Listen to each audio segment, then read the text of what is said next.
We're here talking football.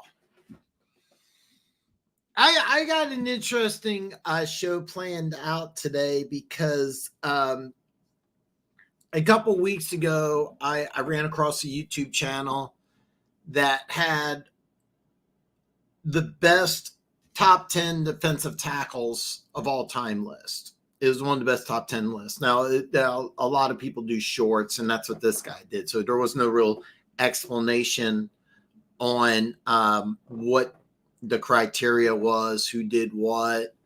But I went to his YouTube channel, he earned a subscribe, and I saw his running back list. And I'm going to show that list. I'm not going to tell you who the guy is because I don't know the guy. And I was appalled at the list. Then I decided to go down a rabbit hole and look at some other top 10 running back lists of all time. And I was really shocked at some of the things I saw. I was just really, really surprised.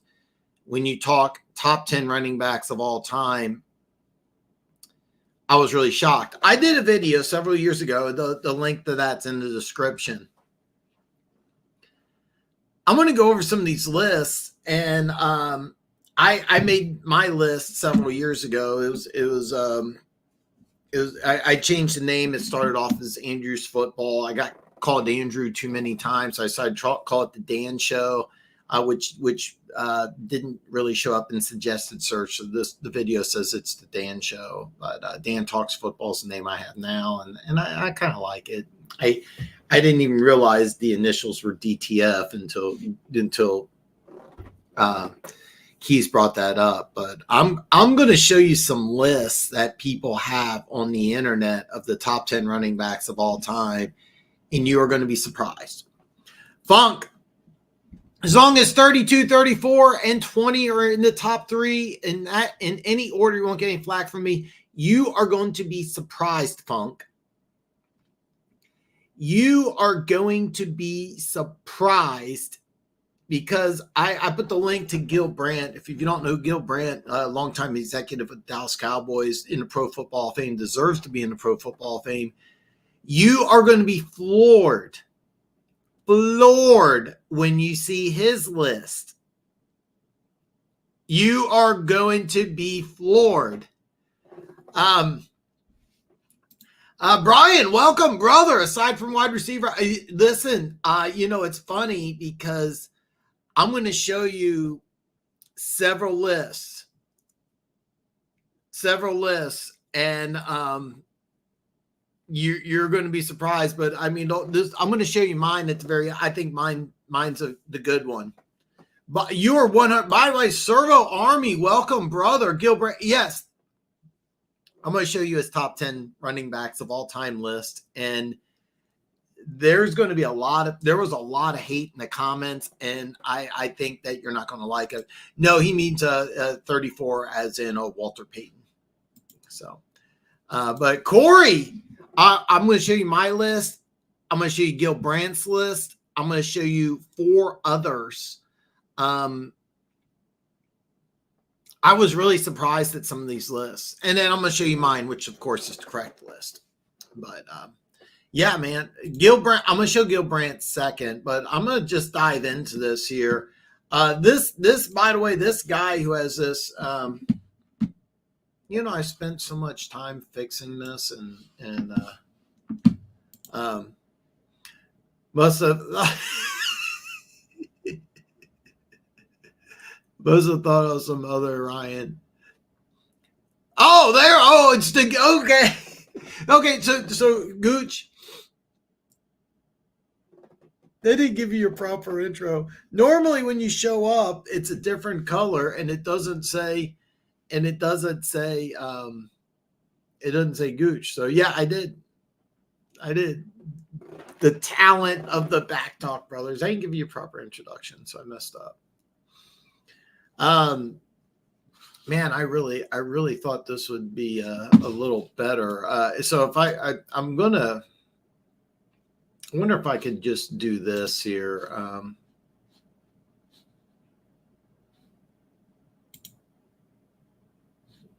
That's a little better, but it's not really what I wanted.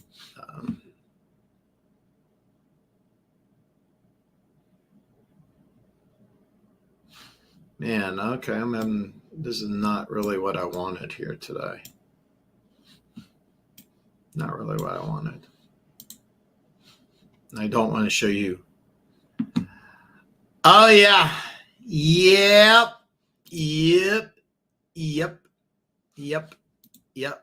And I have no idea how to fix this either, because this is not really how I the settings that I wanted. So I'm having some technical difficulties here.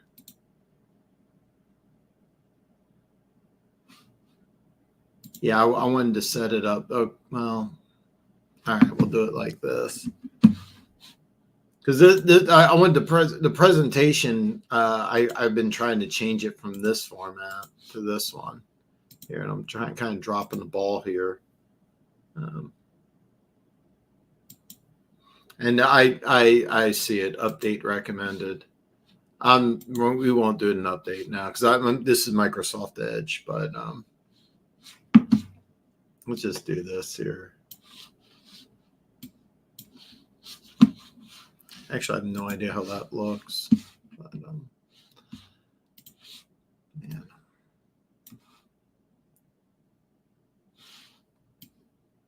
All right. Off the top of my head, no order. Emmitt Smith, former Cardinal. Yeah. Walter Payton, Barry Sanders, Jim Brown, etc. Yeah. And by the way, yeah, this list is crap. Emmitt, number one. Yeah, it really is. This is just really driving me nuts. Why I can't.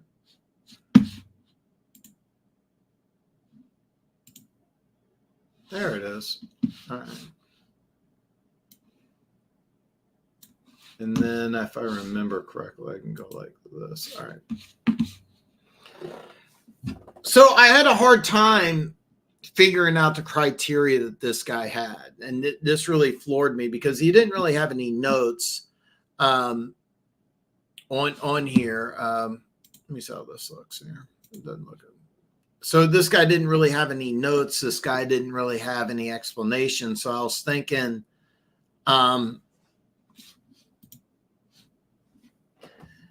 maybe he's doing all-time yards because, if you're doing the yardage, of all time, and I had that list pulled up here. By the way, if you are following me on Instagram, the comments will not show up. So unfortunately, I will go back. But yeah, if you went all-time yardage list, you got Emmitt Smith and Walter Payton as 1 and 2, but Earl Campbell, who had the greatest first 3 years of any running back in the NFL, the reason, his all-time yardage is 38. So why does he make the top 10? I really don't know. My buddy Tim says, what's up from the Show Me State? These guys probably not make the list, but as a duo, they were together. Joe Perry, John Henry Johnson, 3-tuck back in the day. Have a great show. Oh, yeah. Yeah, what a great you got the $1 million backfield of the 49ers. That was a good one. Hugh McElhaney, a lot of people thought was the best one, but yeah, what a great of course, Hornung and Taylor, also a great duo. Rocky Blyer won a Purple Heart in the Vietnam War, and Franco Harris. He blocked for Franco, even though he was about 30 pounds lighter and about 6 inches shorter. But I have no idea what the criteria was. No idea. Eric Dickerson at 10, Earl Campbell at 9, O.J. Simpson 8, Marshall Faulk 7, Adrian Peterson 6, LaDainian Tomlinson, Barry Sanders at 4, Jim Brown at 3. You already know that's wrong. And then, one, I don't know what this guy was thinking. I really don't. I really, really don't. And it kind of put me down a rabbit hole because you have Earl Campbell But I mean, when it comes to, you know, it's just I couldn't make heads or tails of it. I really couldn't make heads or tails of it. I'm going to show you Gil Brandt's list, and by the way, Gil Brandt is a top 3 all-time football mind. If you're a Detroit Lions fan, I want you to be careful. Just this is Gil Brandt's list. You are reading that correct. Barry Sanders is number 8.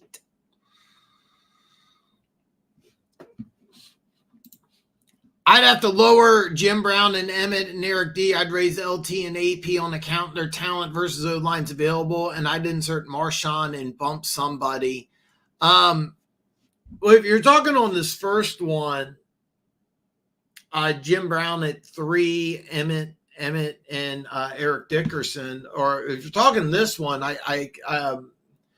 this whole point of this, you have Jim Brown, Emmett is 10.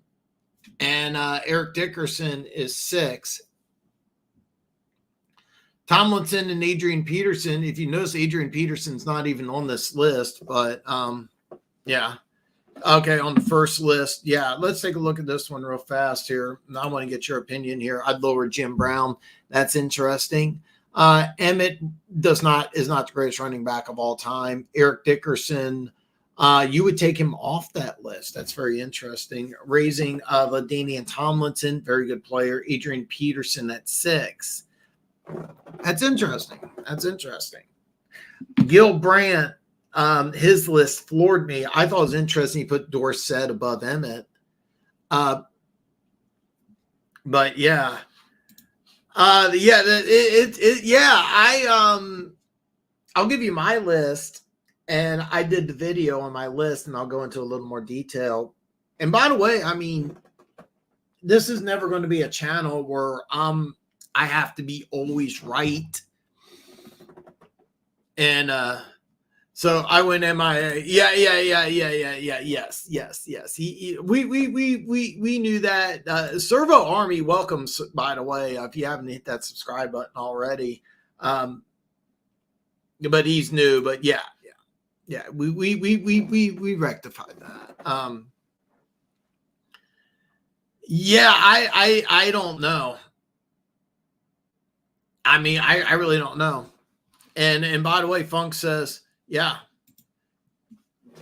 Dude, thank you, man. Servo Army. And if you are it says, Servo Army, and it's just Dan, but thank you for politeness. And if you are serving in the military, thank you for your service. People say that to me. I got out of the reserves in '97, and it kind of rubs me the wrong way. But if you are serving or you have served, thank you so much. I mean, the military police, those guys are heroes. So, but anyway, I appreciate it. Thank you so much for joining us today, because I'm going to show some crazy lists here. And Gil Brandt, one of the best minds in the NFL. And yeah, I'm going to show you my list, but I got them just outside. But Gil Brandt, it's got I was Tony Dorsett wasn't in the last list. Earl Campbell at 7, and Earl Campbell, of course, we got 9, and then we got 7.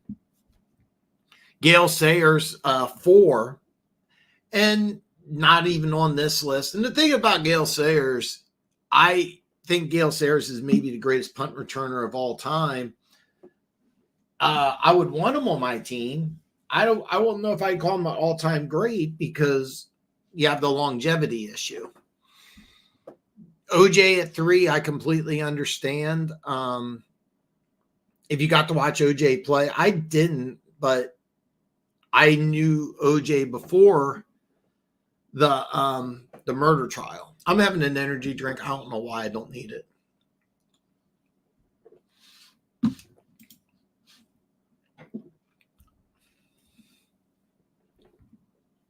Funk says, I'm the Lions fan that would take Walter over Barry. I'd take a lot of ish for it. LOL. And so when I first put together the list, I had Barry over Walter, and I started thinking about it. And I'm like, short yardage, Walter Payton. Receiving ability, Walter Payton. Blocking ability, Walter Payton.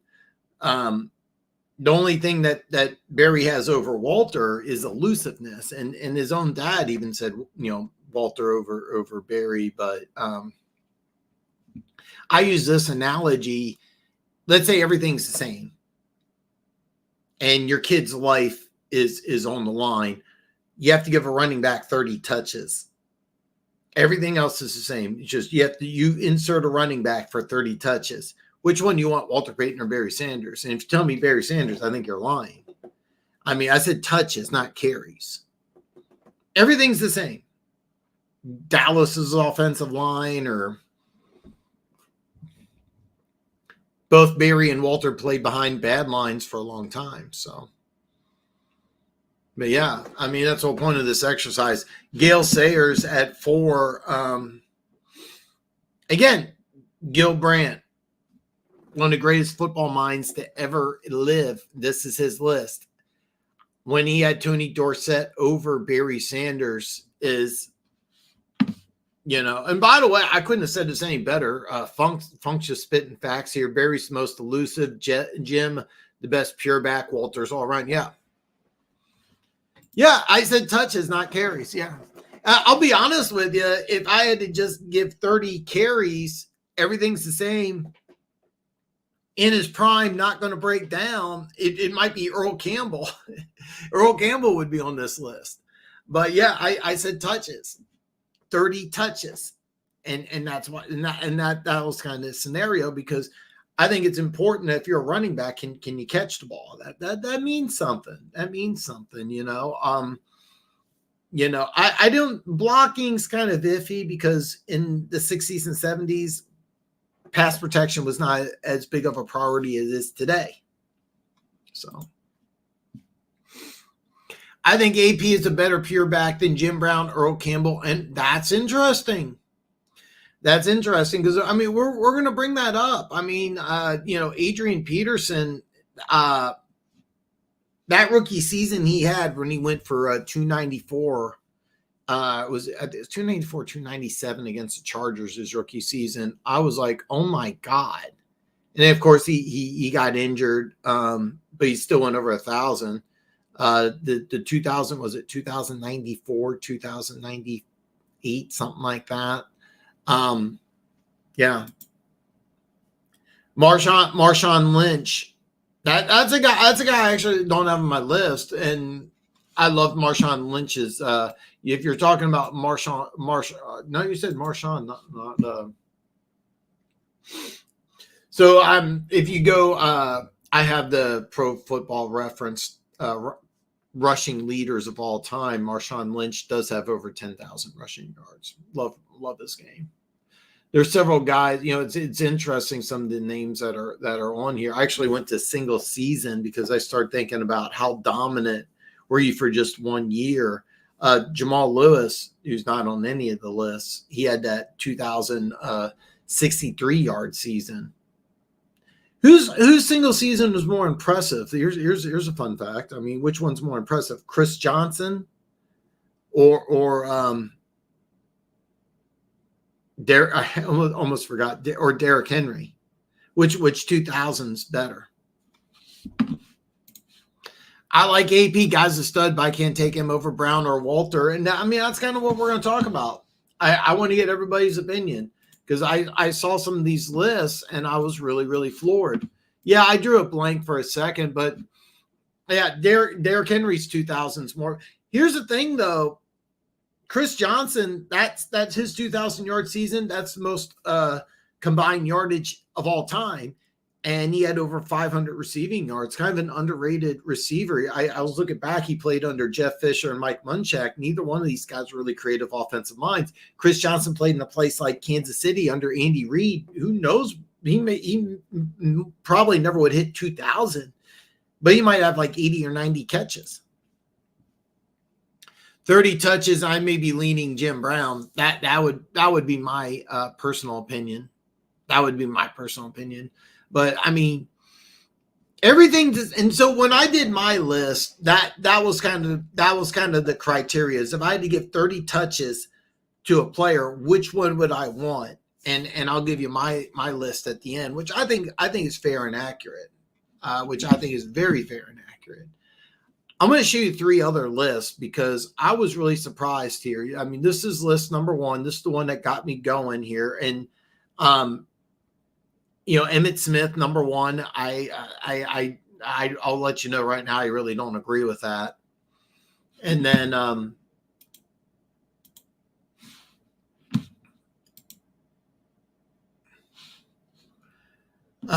Gil Brandt, is a little different. So Brown and Walter and backs of that era played against inferior defensive player era. There was no Aaron O'Donnell. Most time there wasn't even a Warren Sapp.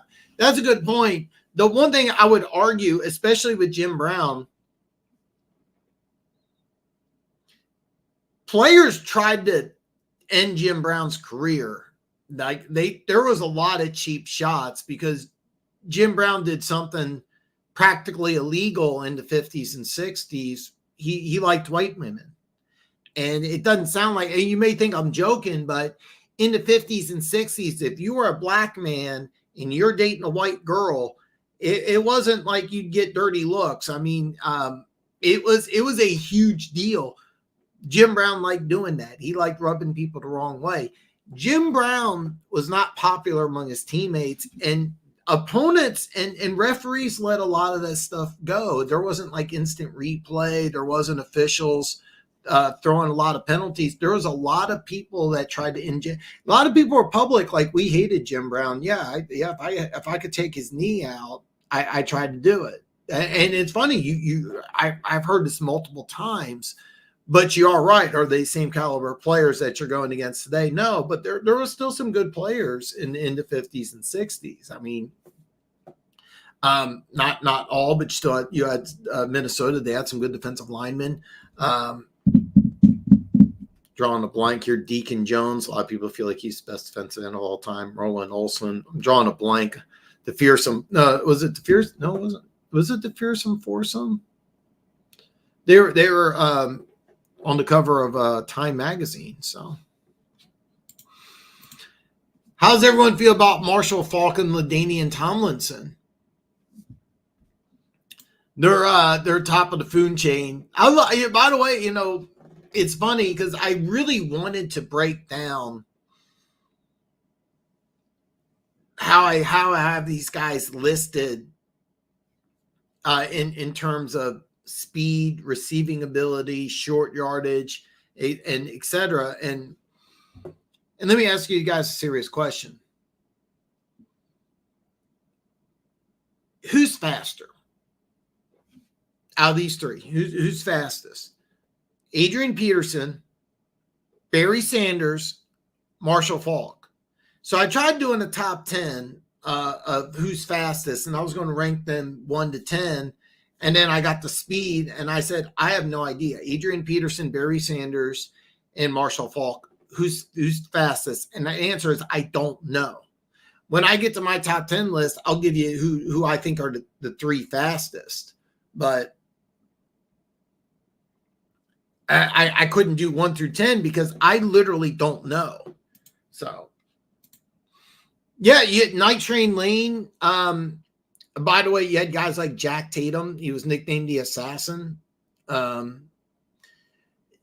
It's really hard to put different eras and different times where today a running back has to pass protect in the NFL.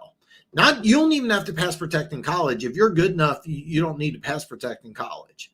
But between Barry and AP, who's faster? I'll throw Marshall Faulk in there. But I mean, it was really hard because I was going to do a top 10 power, speed, elusiveness, and everybody knows elusive. Number 1 is going to be Barry Sanders. Short yardage, and I was going to give you my list. And I was going to try to rate them all 1 through 10, but then I got the speed and I said, I have no idea. Barry Sanders or Adrian Peterson, which one's faster? I'm asking you guys because I went back and forth. I don't know. I'm going to go through a couple other lists here because I found some of these really surprising. Here's another list. Tony Dorsett. Underrated dude, Tony Dorsett. A lot of people forget. First year in the NFL, led the Cowboys to a Super Bowl. First year in the league, all-time great numbers. One of the fastest players ever play. It's funny because I think about like what would Tony Dorsett be a running back today? Because he was 190, 195 pounds. His son, who looks almost just like him, played corner. I almost wonder if Tony Dorsett in today's game would be a receiver. Barry looked faster, but AP was a physical rarity. His play style just didn't accentuate elusiveness. I'm not really sure because if you see Adrian Peterson, once he gets through the line, it's really hard to say. I mean, they're so different. I have a hard time determining which one was faster. That's a tough question, Dan. Barry was all about burst, and Marshall and AP had more of a long speed. Yeah, exactly. Because short, like that 5 to 10 yard Barry, but for home, I've seen Barry Sanders clips where he had 80-yard touchdown runs. Marshall Faulks had long touchdown runs. So did Adrian Peterson. I don't know which one was faster. And that's why when I started ranking my running backs in order, I'm going to give you my top 3 fastest when I get to my list.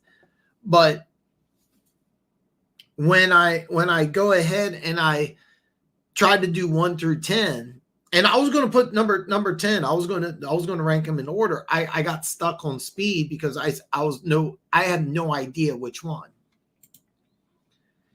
AP would have 10 to 12 discipline-based runs per game that were just called it. Yeah, exactly. I mean, with Barry Sanders, he was at his best when you just spread everybody out. But Adrian Peterson, you could use him as a battering ram. That's one thing I like about Jonathan Taylor's game is that here's a dude who's got Big Ten track champion, but he's just a power runner. Adrian Peterson, he was a power runner, but he could go to distance. And that's something I always liked about Adrian Peterson's game. Another thing I liked about Eric Dickerson. Eric Dickerson was a big, powerful dude, but unless you're Darryl Green, you never caught it from behind. So, I mean, it was really interesting. By the way, I out of my list, Eric Dickerson's fastest, but who would end up being 4, 5, and 6. And I'll talk about that and when I get to my list. I'll give you my top 3 for each one. But this is another top 10 list. Again, Tony Dorsett makes the list. Gale Sayers makes the list. Eric Dickerson's okay. I mean, I think he belongs in the top 10. Adrian Peterson, 7. Marshall Faulk is at 6. LaDainian Tomlinson's at 5. Barry's at 4. Walter's at 3. Jim Brandt, and again, Emmitt Smith at number 1. And I don't understand their criteria. Now, there's a lot of people. Look, I've done 3 lists already, and you already saw Emmitt Smith number 1, Jim Brown number 1, Emmitt Smith number 1.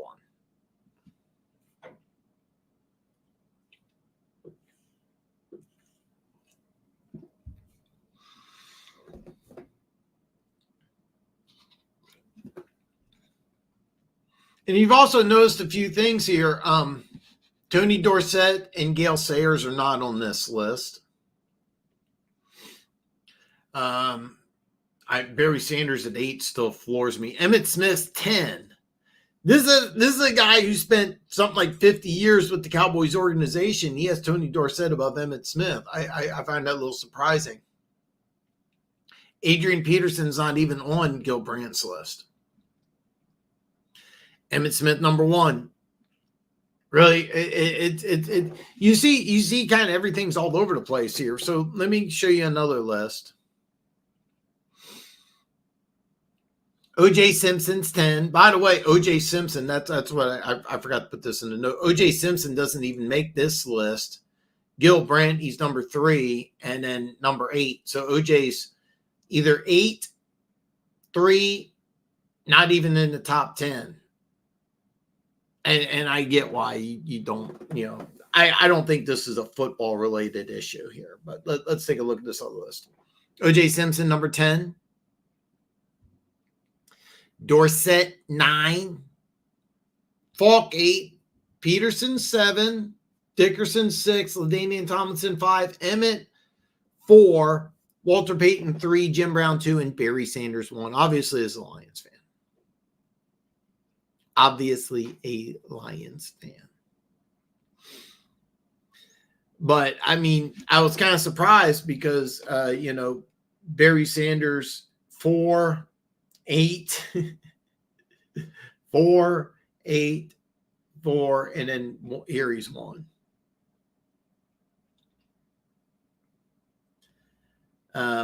Here's a final one. Earl Campbell, greatest 3 years of any. His first 3 seasons are the best first 3 seasons of any running back in NFL history. Marshall Faulk at 9, Gale Sayers at 8, OJ at 7, Eric at 6, LaDainian Tomlinson 5, Emmitt 4, Barry 3, Walter 2, and Jim Brown number 1. Another list, Adrian Peterson's not on. But I mean, you can see we're all over the place here on opinions, and opinions are kind of like assholes. Everybody's got one, and you're usually dirty. I was just really surprised when I saw all these lists because take a look at O.J. Simpson, 7, 10, not even on the top 10 list, number 3 and number 8. I mean, these are all. Gil Brandt's in the Pro Football Hall of Fame. The rest of these guys are just channels. I just looked up. This guy right here, I subscribe to this channel, and then I also subscribed to this channel. Funky Lions fan, put Night Train Lane and Max Crosby in a phone booth and see who comes out. Well, Night Train Lane played corner. And, Deacon Jones is fair. Merlin Olsen, part of that fearsome foursome. Alan Page, what was it? Jim Marshall. So, I mean, it's like, I get where you're coming from. Because a lot of people don't know this. Night Train Lane worked in a factory and just walked on to the Lions. You can't do that today. I had a guy say he used to play at a small college. He played wide receiver, and he was kind of a big dude. He was like 6'1", 200 and some pounds, and he said he was like it was a little different.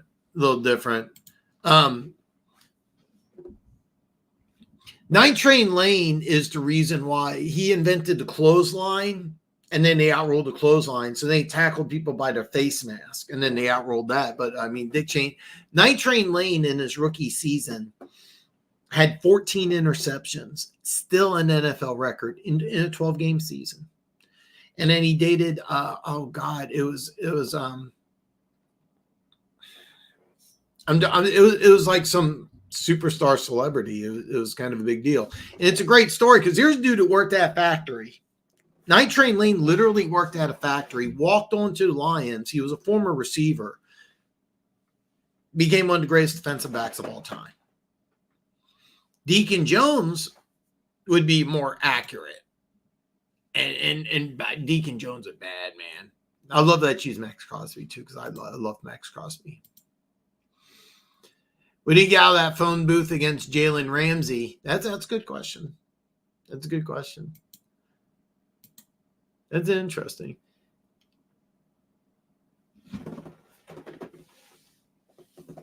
But I mean, you can kind of see like everybody has an interesting opinion. There's several names like Tony Dorsett doesn't even make a lot of these lists. He made this one, doesn't make this one. I think that this guy here who doesn't have O.J. Simpson on his list is it's hard to think of O.J. Simpson as a football player only. So, by the way, my list, I put a link to Gil Brandt's list. There's not really an explanation, but it shows some neat highlights of each one. I go into a little more detail on my list, so check it out if you have some time. It's pretty good video. I don't have any clips of the players. I made a top 10 tight ends of all time list. It's there's copyright infringement, so I'm allowed to play the video, but I can't make any money off of YouTube for it. So, I mean, I'll be honest. I tried to make a few pennies off YouTube. I'm going to show you my list, and I spent a lot of time on it. I released it about 4 years ago. I might need to revise it. There's so many honorable mentions and players that I wanted to include, but this is mine. Okay. Number one thing you may have noticed, Marcus Allen is not on anybody's list. In my opinion, Marcus Allen absolutely has to be on the top 10 list. When he retired, he had more rushing touchdowns than anybody else in NFL history. Marcus Allen is currently 14th all time in rushing yardage. Marcus Allen also spent the last 4 years with the Raiders as a backup and fullback to Roger Craig, Eric Dickerson, and Bo Jackson. Bo Jackson, a lot of you may think belongs on the list. I keep hearing people talk about Bo Jackson as one of the greatest running backs of all time. I don't think so, because on short yardage, they put Marcus Allen in. Marcus was one of, so if I do short yardage and that was going to be my thing, Marcus Allen would be number one. That's why Marcus Allen, when he retired, had more rushing touchdowns than anybody else. Marcus Allen was money on short yardage. He wasn't a powerful dude. And it's kind of funny because he's not a power back, but he was, in my opinion, out of these guys, 4th and 1, which one am I doing? It would be Marcus. Number 2 would be Walter Payton. But I love Night Train Lane. Yeah. Not one of these lists put Marcus Allen on there. The greatest run in Super Bowl history, Super Bowl MVP, NFL MVP. Wallowed in obscurity. By the way, did you know he was voted team captain all those years he was a backup? Goes to Kansas City, the Raiders' arch rival, and has a record of 9-1. He did lead the Chiefs to a pair of 13-3 seasons. Both those seasons were horrible playoff losses. But if you've ever watched the 93 Oilers on the 30 for 30 special, the Chiefs beat the Oilers, and that just destroyed like the whole franchise. They ended up moving to Tennessee. The player who scores winning touchdowns, Marcus Allen, one of the biggest playoff upsets in NFL history. When I talk about the biggest, it'd be on the bottom of the top 10, but they were a double-digit favorite against Kansas City. Marcus Allen scores the game-winning touchdown.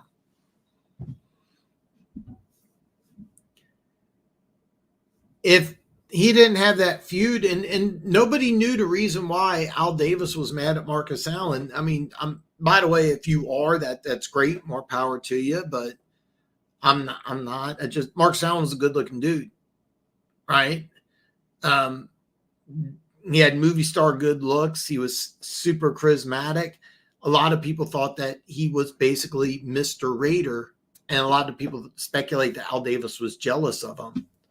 And that was the reason why he, Al Davis towards the end did some crazy, weird, off the wall stuff. And the feud he had with Marcus Allen was one of the weirdest things in NFL history, because you have Marcus Allen's stats belong in the top 10 of all time, period. But when you include the fact that he was a backup for like 4 years in his prime, not one of these lists had Marcus Allen in the top 10, and I almost feel like a dick for putting him at 9. Every single running back on my list has been an NFL MVP except for Eric Dickerson, who's, when he had the 2105 season, still an NFL record. 40 years, still an NFL record. That record will be beaten one of these days. It's funny. It may not even be by an all-time great running back. It just may be somebody just, everything comes together for one season, but it will be broken, but it's 40 years still standing strong.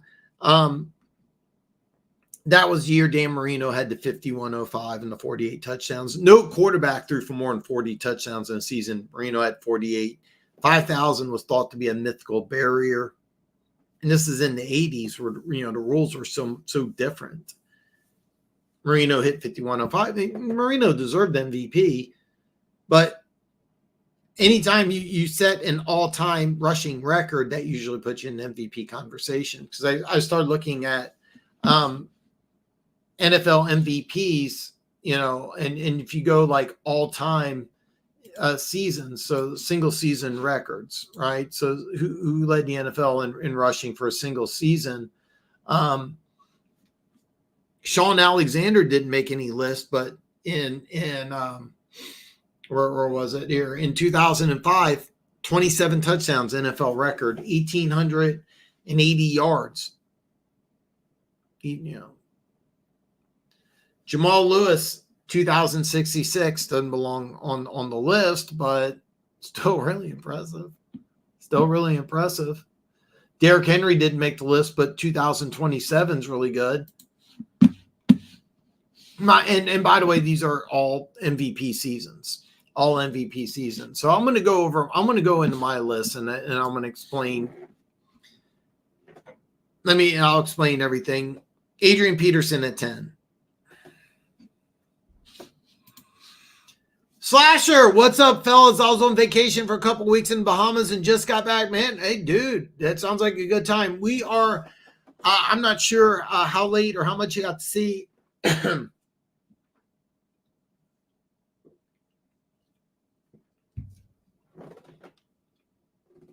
Top 10 running backs of all time. And I went over some lists. This is mine. A list that I saw, Gil Brandt had Barry Sanders at 8. And there was, so by the way, I put the link to that list in the description. There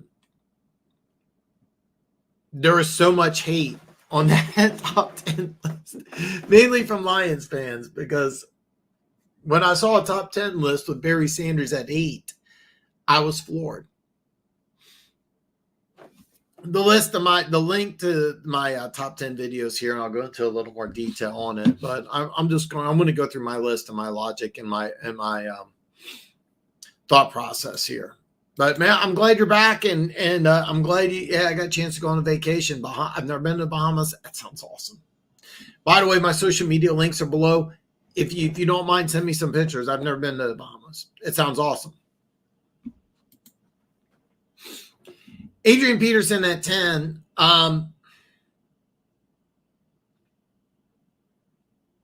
Long career, wasn't always healthy. Fumbled, had some fumbling issues. 1,880 Love his game. Not the greatest receiver.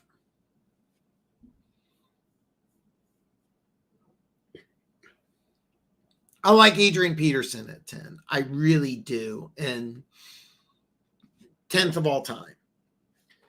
Big, strong, fast.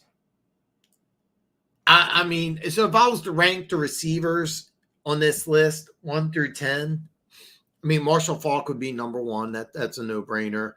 LaDainian Tomlinson had a 100-catch season. I would put him at number 2, and then number 3 would be a tie between Marcus Allen and Walter Payton. Both were phenomenal receivers. Jim Brown, when he retired, had more receptions than any other running back in NFL history. I think it was 262. But he wasn't really used as a receiver. Neither was O.J. Simpson. Neither was Eric Dickerson. All these guys may have put up a lot more yardage receiving than rushing, but, you don't really know. We really don't know. Adrian Peterson had some fumbling issues, had some issues staying healthy. Not the best receiver, but really, really good player. It's funny, Slasher, you say that because out of the lists here, Tony Dorsett's number 9 on this list. Number 10 here, Gil Brandt has him at 9. Didn't make this one. And Tony Dorsett was left off of mine. And the reason why is that I would put Adrian Peterson over Tony Dorsett. When I made this list, number 10 was the hardest. And I wanted to put Thurman Thomas on there. I couldn't put him on. I wanted to put Tony Dorsett. Couldn't put him on. Me and Funk both love Curtis Martin, one of my all-time favorite players. I couldn't put him on there. Earl Campbell, first 3 years better than any running back's first 3 years in NFL history. Couldn't put him on there. I put Adrian Peterson above all those guys, and it was hard. It was really, really, really, really hard. Terrell Davis, that 2,000-yard season, his real final one, that was a hard admission. If you've ever seen Terrell Davis play, Terrell Davis, I remember that 2,000-yard season. I swear he was the best running back I've ever seen. But Thurman Thomas, Tony Dorsett,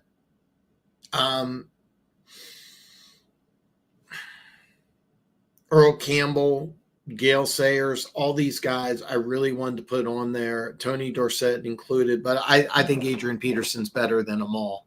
I really do. One thing about Tony Dorsett, as a rookie, he won a Super Bowl. Where would I put Jamal Charles at? Oh, wow. That's a great one. God, that is really hard. I don't think I would put him in. I'll tell you this. I'll tell you where I wouldn't put him at is my top 20. He would be outside my top 20. He's the greatest running back in Chiefs history. There's 20 better in NFL history, better than Jamal Charles. I don't think Jamal Charles is a Hall of Fame running back. And Chiefs Kingdom will disagree greatly. But outside the top 20, maybe if I went 50, if I went top 50,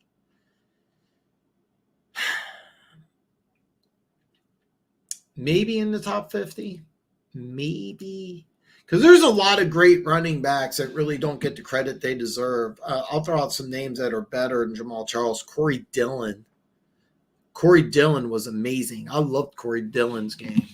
That dude probably deserves to be in the Pro Football Hall of Fame. He's not there. I would argue. I'll just draw on a complete blank right now. Fred Taylor, another running back, doesn't get the credit he deserves. God,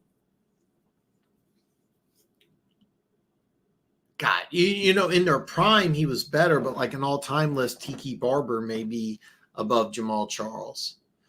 Edgerrin James. Oh, God, I've completely forgot about Frank Gore. I was low-key hoping Frank Gore would stay in the NFL and break break Emmett's record, but he didn't. He retired at exactly 16,000 yards, which I thought was funny.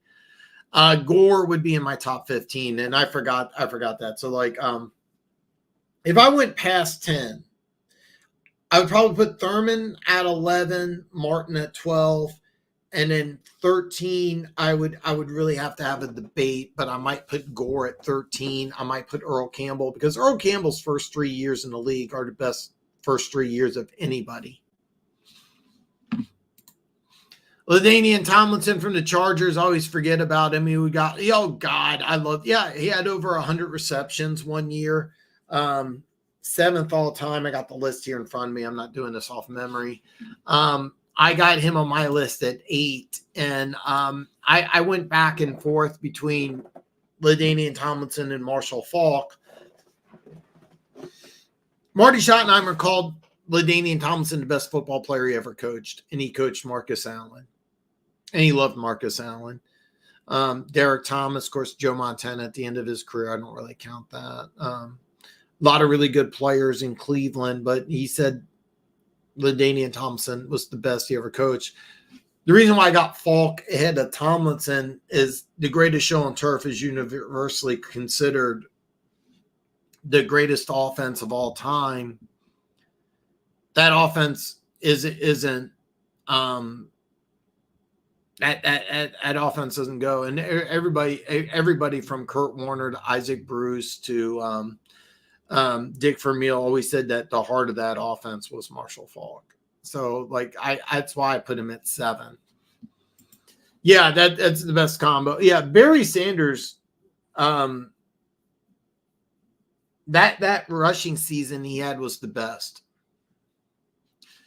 No, that's still a record. It's kind of funny because here's what happened. John Riggins, I want to say in 81, correct it. Okay, so I'll get into that here. I'm going to answer this and then I'm going to explain why I left Gore, because my process was 10 was so hard.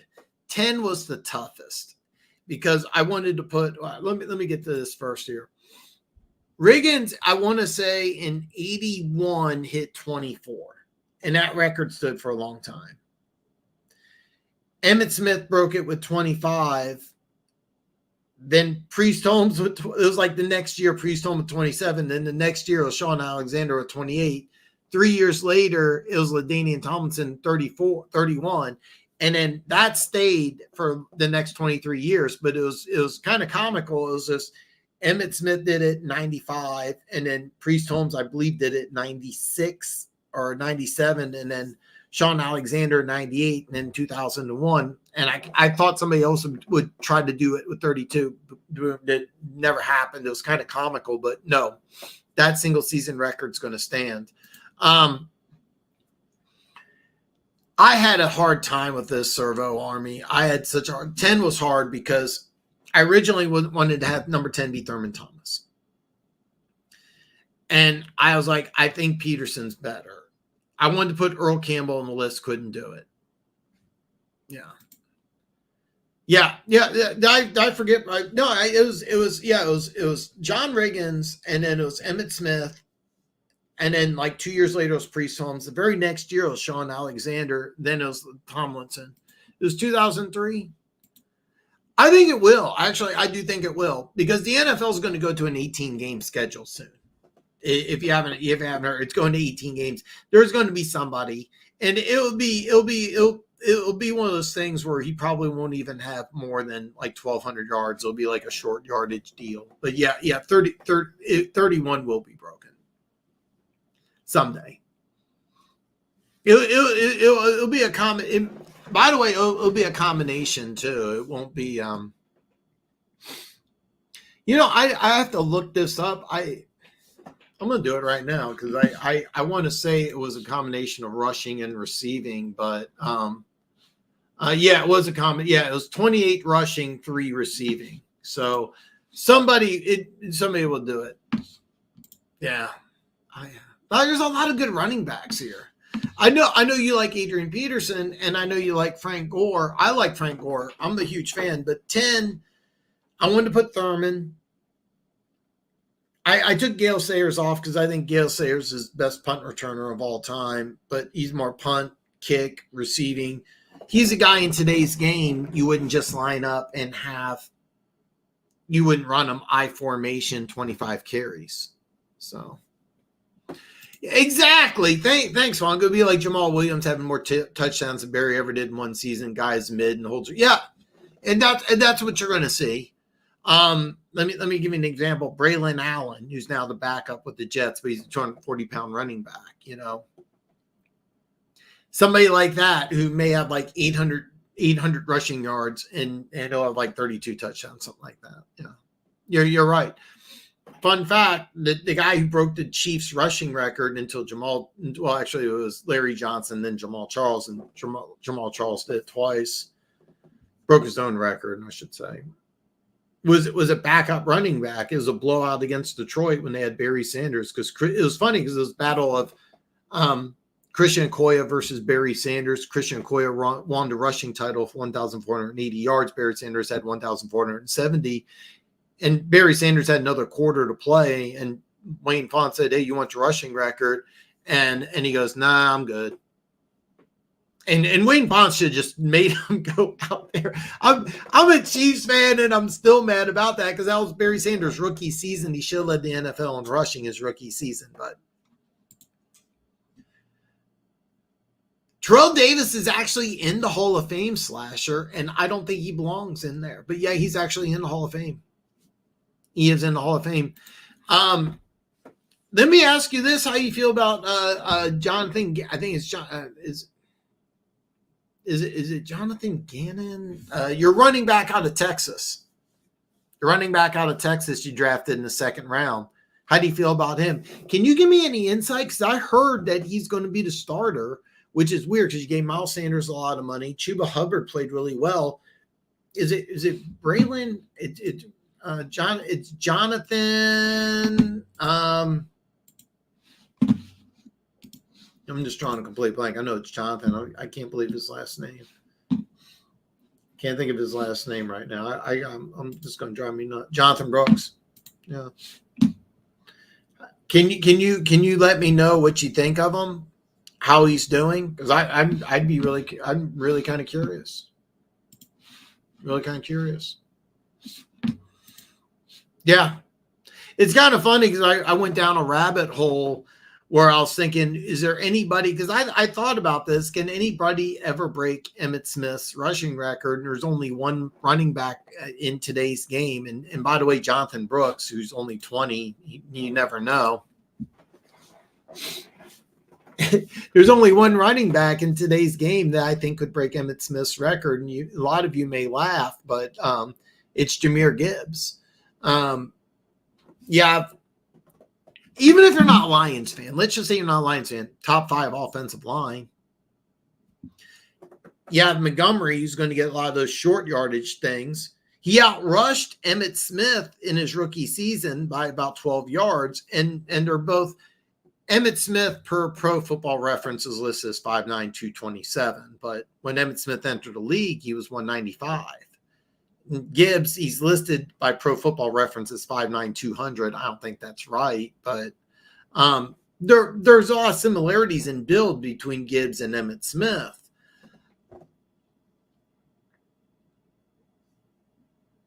Gibbs, you have to understand Emmitt Smith's 2nd through 6th season, he had 5 years of just absolute dominance. Then he had another, if I remember correctly, another 6 seasons where he ran over 1,000. So he should be the starter because all the others are subpar contributors as long as his condition is knees. Yeah, I heard about the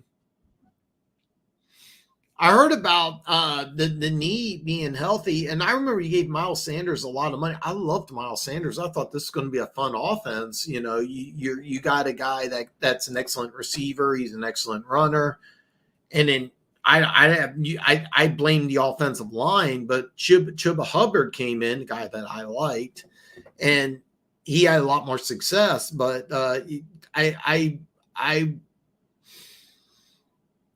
By the way, if that knee is healthy and he doesn't have any problem staying healthy, he's going to be a really, really good player. But Miles Sanders, it wouldn't surprise me if he's a cap casualty. Yeah. I can see it too. Slasher says, I see Bajan breaking LT's TD records. Don't feel bad about your Gibbs take. Element. Falcons just have to let him lose, special talent. So it's funny because I say Gibbs could break the record. The reason why Bijan Robinson I don't think will beat the record is because I think that he'll have about 80 to 100 receptions, because year one they used him more as a receiver than he needs to be in order to break the all-time rushing record, where Gibbs I think will stay healthy because you got Montgomery taking a lot of those short yardage and touchdowns. Plus, you have a top 5 offensive line. So, yeah. Gibbs stays healthy, has a long enough career, he could definitely do it. And I'll put Gibbs combine numbers and size against Marshall. Yeah. So, yeah, that's who I would compare him to. But if you go to Pro Football Reference, 5'9", 200 is very simple. Well, Emmitt Smith's 5'9", 227, but when Emmitt Smith came into the league, he was 195, and that's when I thought Gibbs was coming out. But I thought Gibbs, if I was going to compare Gibbs to anybody, it would be Marshall Faulk, not Emmitt Smith. But when you look at what Emmitt Smith had with an all-time great line, a fullback, well, you don't have fullback in today's game, but you have Montgomery, who's going to take a lot of that short yardage stuff away. And so that will expand his longevity, because I'm expecting Detroit to keep their offensive line intact. Sanders is a scheme-dependent back, but still poor man's Jahmyr Gibbs. He thrives. So, no, your offensive line, it's kind of a shame because you had, what was it, Ekwonu? I want to say Ike Ekwonu, that you drafted 6 overall 2 years ago.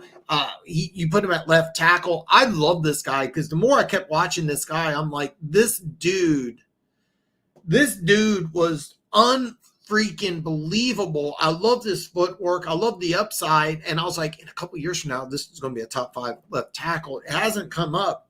But the Panthers spent like an insane amount of money. I know you gave the Miami Dolphins guard, drawing a blank on his name, like $100 million. You gave somebody else like $80 million. Ike Ekwonu.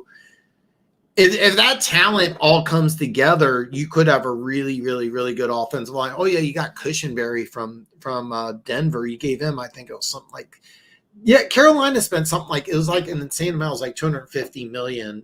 Just on the interior 3. You still got Ike Ekwonu at left tackle. I'm drawing a blank on your right tackle list, but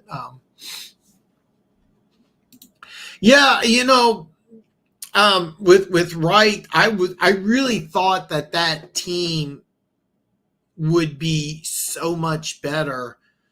And I also said that I know you're going to take CJ Stroud because Frank Wright is kind of a big dude. He played in the NFL. He's an NFL quarterback. I didn't, and there was talk that Frank Wright didn't want him and that the owner stepped in. And now I saw something on social media where the owner's going to take a step back and everybody's like, yeah, you shouldn't have any input. Look, you spent, I think the number was 1.3. It could be 1.2, but it was a B, as in billion. You spent over $1 billion to acquire something. Now you're telling, oh yeah, don't do anything. Go back. If you've been following me, I said that CJ Stroud should have been the pick. And by the way, CJ Stroud may not have had the same level of success because Nico Collins is a guy that he's a budding superstar. I love this dude. I begged for my Chiefs to go ahead and draft him, but he slid to the second round, and it was only because he sat out. If he would have played, he would probably have been a top 15 pick. But that was that crazy COVID year. He sat out the whole year at the University of Michigan. But his pro day, he ran a 4.42 at 6'4", 215. And I think CJ Stroud said this is like Andre Johnson 2.0. And it's like, oh, slow down. Let's not throw out the Andre Johnson comp yet. But I love that he said that, even though it's not accurate. But yeah. He actually got over 200 carries last year, which doesn't seem right because I remember games where he was barely used. So hopefully Raheem Morris. Yeah. Yeah. Do you remember that game where he was a healthy scratch, which was really weird? And I also saw that the throwing the ball is, I want to say, is like 89 or 87 targets.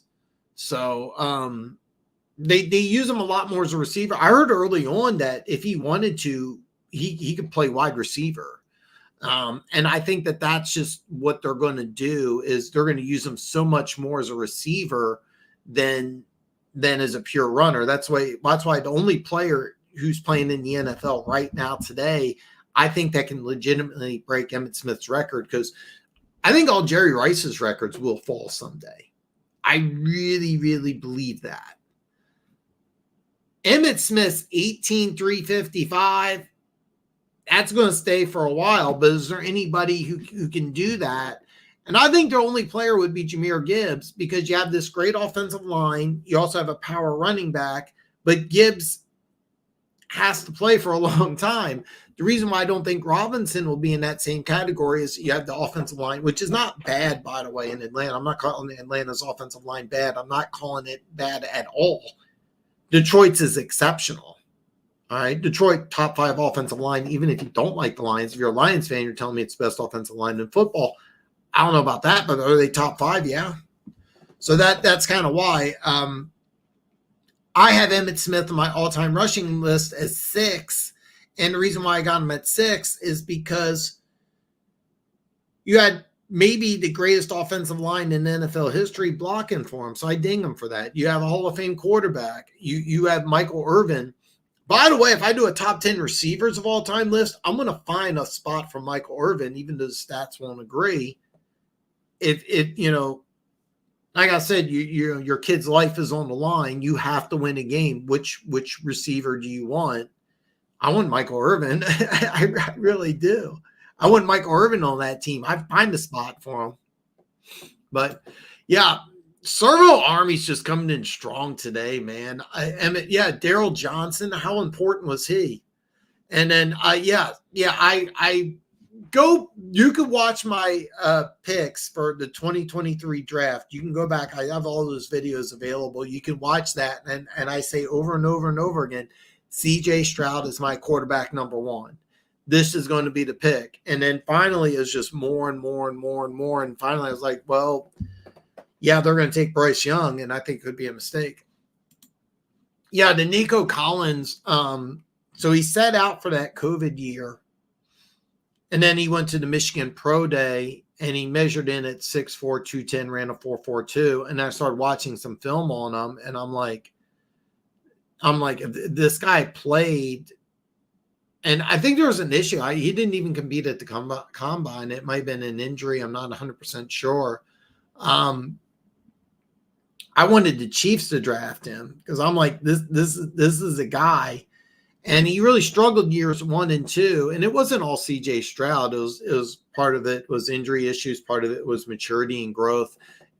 One thing is that the NFL is such a different game than college football.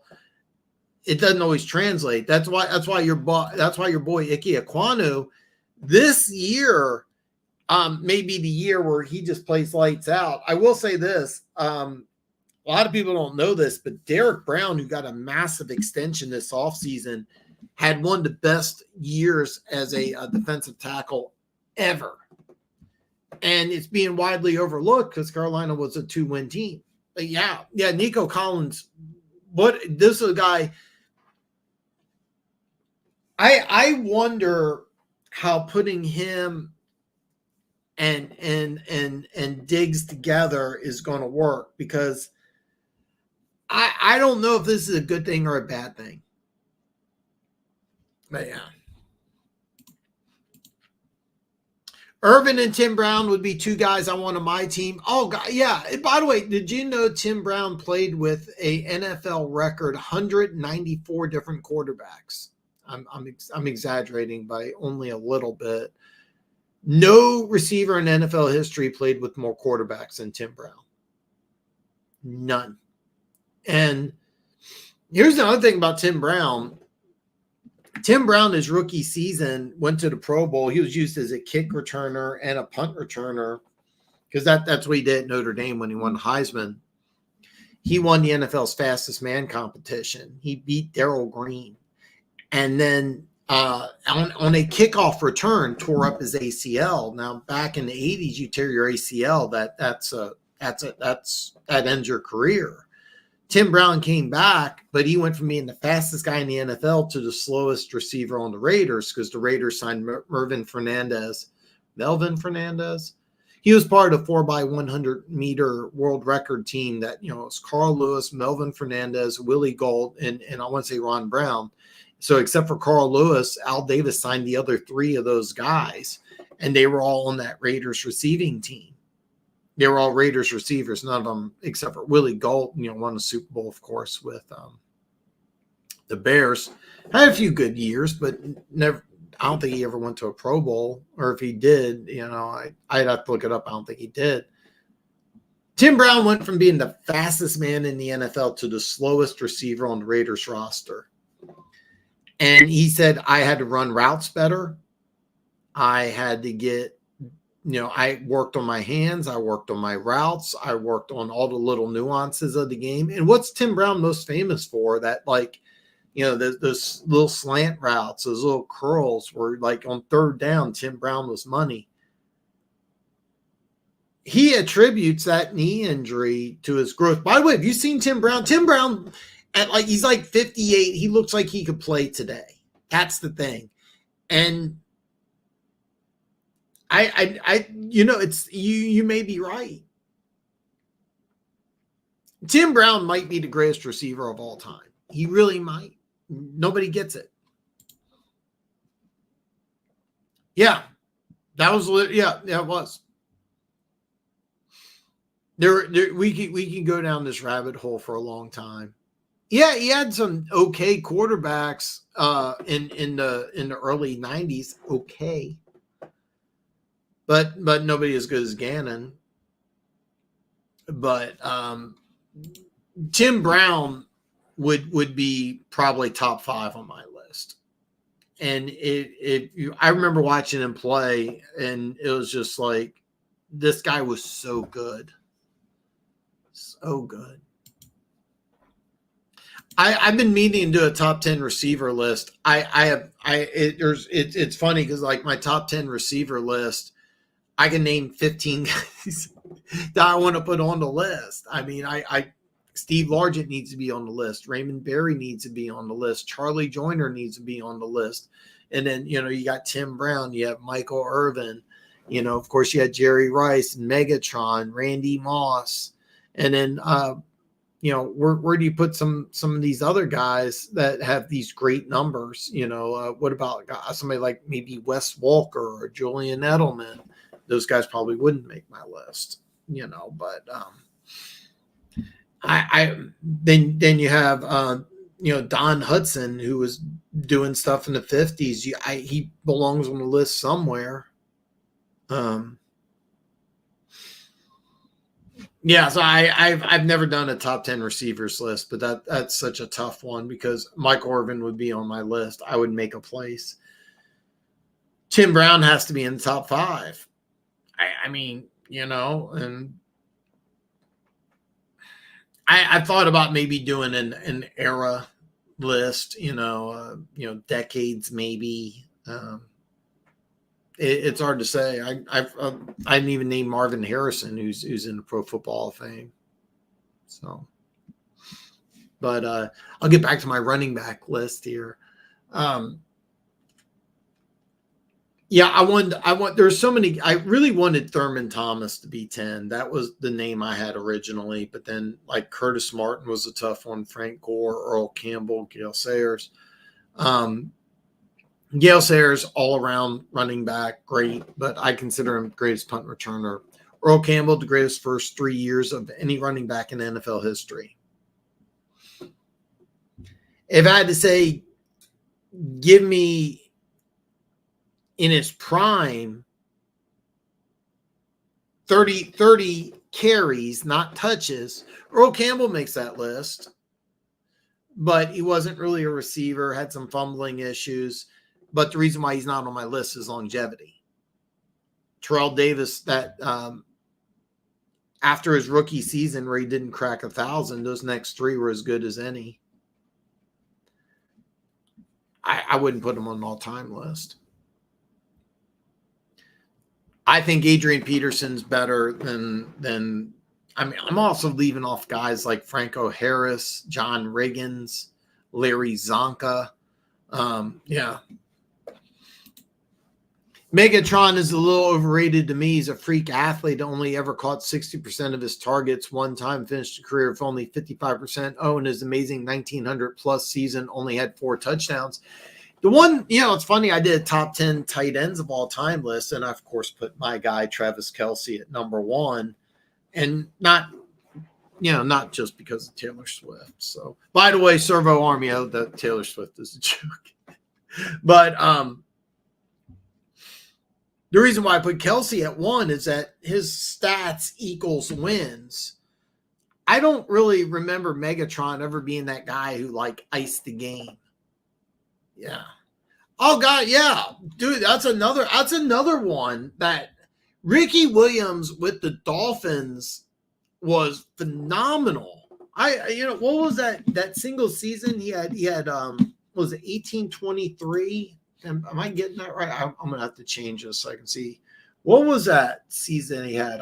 I swear it was 1823. Here's another one. DeMarco Murray had that one great season, led the NFL in rushing.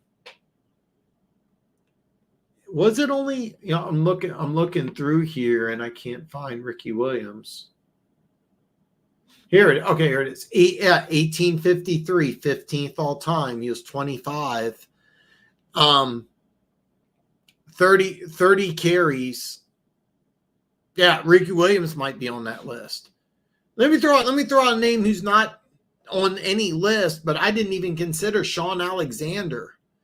The year that he won NFL MVP, 2005, 1880, 27 touchdowns. Sean Alexander was really good. Here's another guy I will pound the fist. Should be in All Pro Football Hall of Fame. Ricky Waters. Ricky Waters. Yeah. I loved running Ricky in New Orleans, always wearing a helmet in his interviews. Stuff was awesome. It was funny because Mike Ditka said that he liked Edgerrin James better. And then when he met Edgerrin James, he gave him a limp handshake. And he said, I don't want a guy who's got a limp handshake. And I shook Ricky Williams' hand. And he looked me right in my eye and gave me a firm handshake. Yeah, he did. And by the way, if you do remember, he signed that contract with Master P.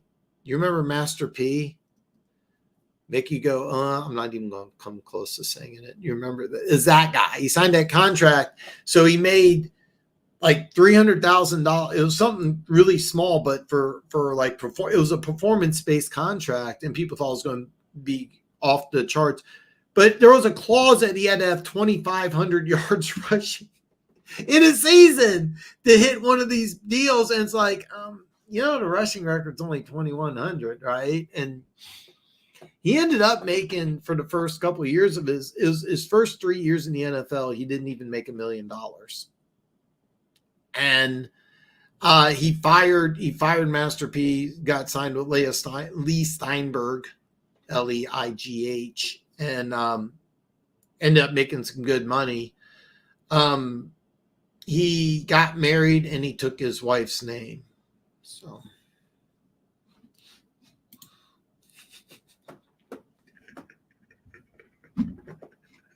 oh God, he did. Yeah, it was yeah, he had a few seasons in Miami. He was a lot of fun to watch. I mean, I got the all-time single season. Larry Johnson had a couple years in Kansas City where he's as good as anybody. I forgot about Gerald Riggs going for 17-19 in 1985. Let me throw out the name top rushing seasons on number. You know who number 10 was? Amon Green. Number 10, tied with Barry Sanders at 1883. Chris Johnson's 2006 yard season versus Derrick Henry's. You said Derrick Henry is more impressive. Definitely needed a better agent than Master P.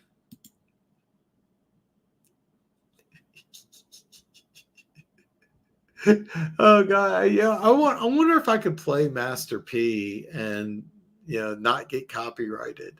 So I did top 10 teams never win a Super Bowl, top 10 Super Bowl teams of all time, and I put clips in there, and there's like all sorts of copyright infringement, so I can't get paid on them. I get paid very little, by the way. I also have my live stream set up with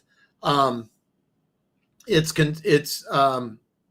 conservative, balanced, and aggressive. So aggressive is more commercial breaks, but more money. And I have all my live streams on commercial or on conservative. So it has fewer interruptions, but less commercials. So I do that on purpose for you guys. DeMarco Murray, 18th all time. Let me throw. How many of you remember Jamal Anderson? 17th all time, 1846. He had that one season. He was so good. Jamal Anderson was so much fun to watch.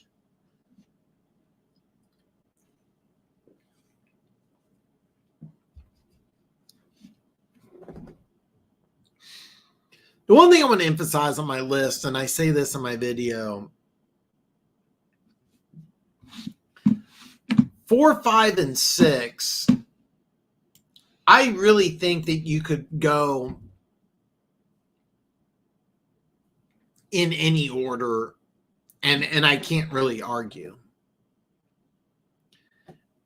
O.J. Simpson had nothing. On 3rd and 8, they used to just do a pitch play to O.J. Simpson and hope that he could make something happen. Oh God, you remember that season? Jamal Anderson, I remember he had 4. It was an NFL record broken by Larry Johnson, but he had 410 carries, and I remember he was like a 7th round draft pick out of Utah.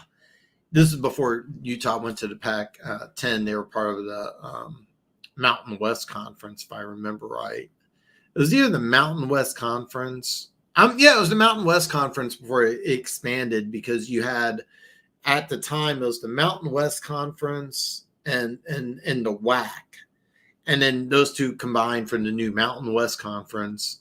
But it was like Utah, TCU, New Mexico State. Anyway, this was before Utah kind of blew up. And he was a 7th round draft pick, and the dude had, that year that they went to the Super Bowl, he had 410 carries. He just carried that team. Oh God, he so good, so much fun to watch that year. Jamal Lewis, that 2,000 yard season. Oh God, he was so good. Jamal Lewis, I remember as a freshman out of Tennessee. I was like, I think Adrian Peterson, Earl Campbell. I actually don't know about Jim Brown, but maybe Jim Brown, and Jamal Lewis could have gone high school to NFL. Jamal Lewis, I remember in Tennessee, and they said he's a true freshman. He was like 240, and I was like, that's an NFL player. By the way, if you remember, when they won the Super Bowl, he was basically their offense. He had 1,200 yards rushing, and the offense was not good.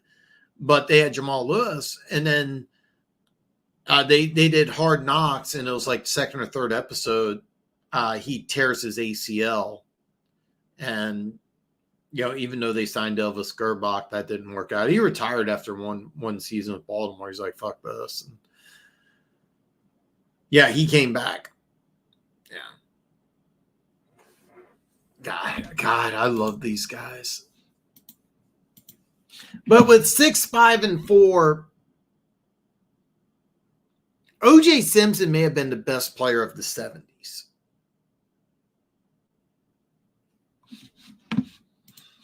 Yeah, Jamal would have been an all-time great. That goal line touchdown at Tennessee was amazing, but he fell in love with those Baltimore streets. You know, it's funny. He has over 10,000 yards in his career. Actually, had a decent season or two with Cleveland. He's a guy that was so much fun to watch. So much. I'll never forget him at Tennessee. I was like, this might be like it's kind of a shame because he won't be mentioned in that NFL Hall of Fame conversation, but you're 100% correct. 100% correct.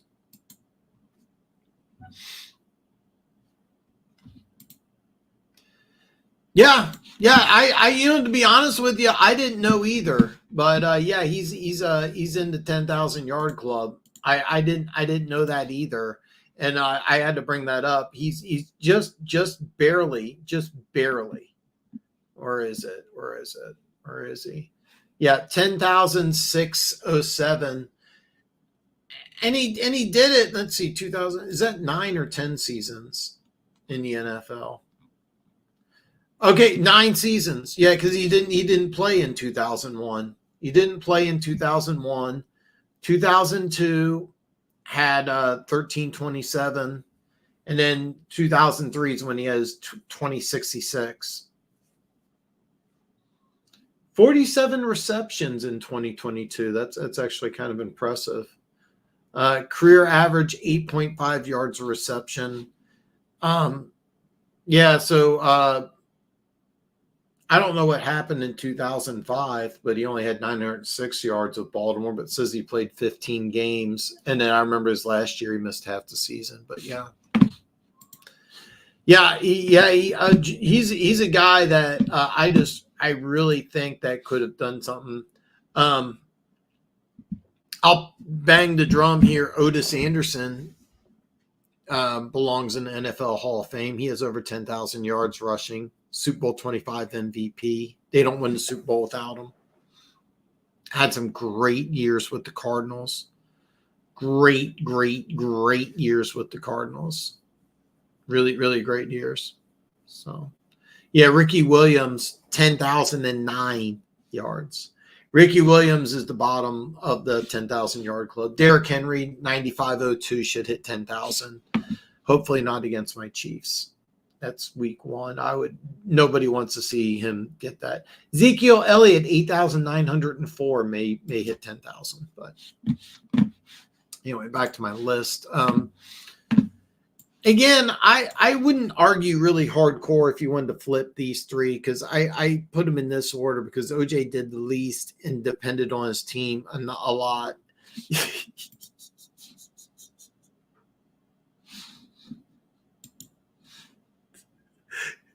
Yeah, I mean, 10,009.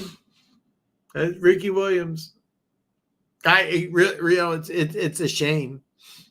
It's really a shame. God, he had some years in Miami. He was so much fun to watch.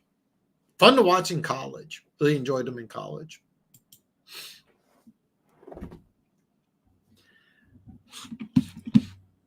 With OJ, another thing is that it's so hard to think of him as just a football player, but just as a football player,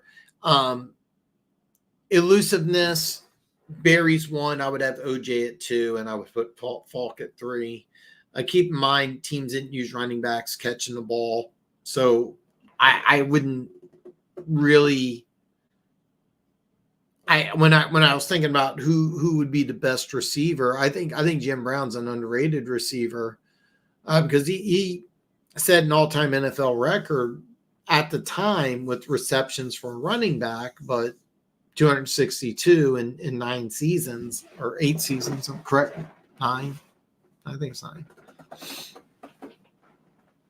not a lot, especially by today's standards, but so I don't know about OJ's. I know Dickerson, his first or second year in the league had like 40 receptions, but they never really used him in the passing game. I think Dickerson in today's game, to be honest with you, I almost wonder if he'd be a wide receiver, 6'2", 225 with world-class speed. That's a receiver in today's game. But I actually don't know. I ding Emmett because of Daryl Johnston. Daryl Johnson.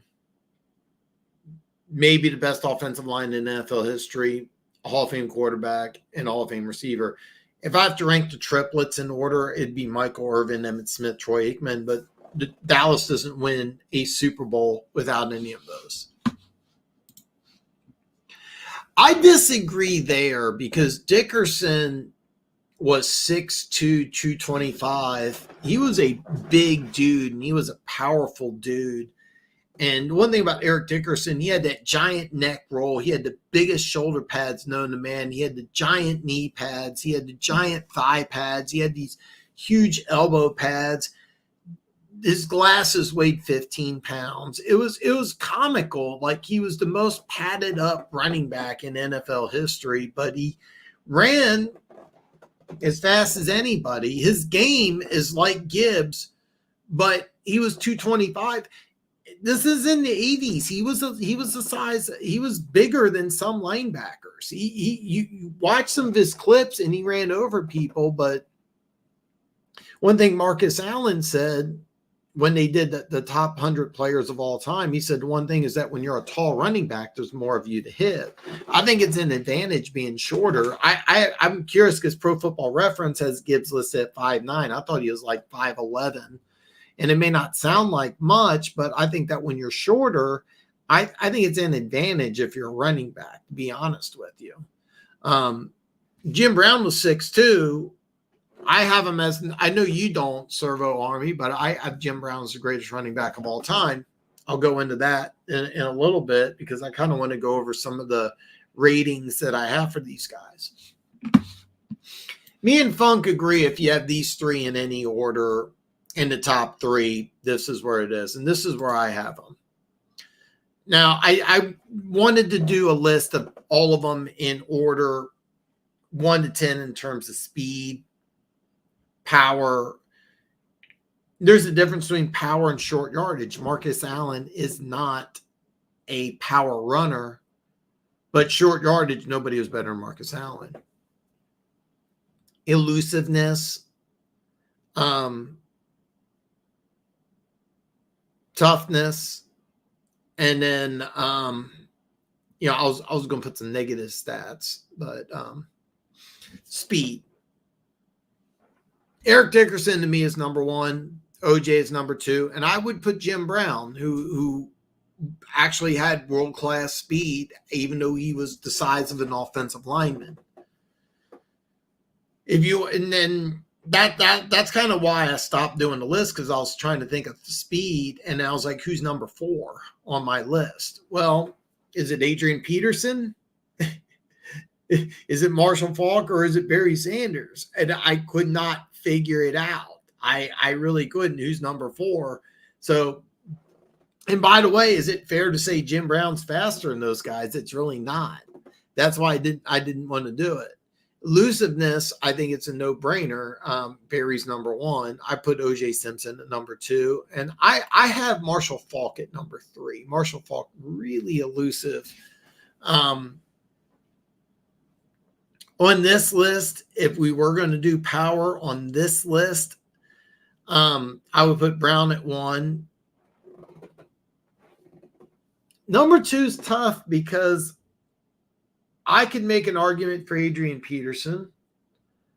I can make an argument for Walter Payton. I can also, Dickerson, I wouldn't, even though he was bigger, I really wouldn't put him as a power dude. But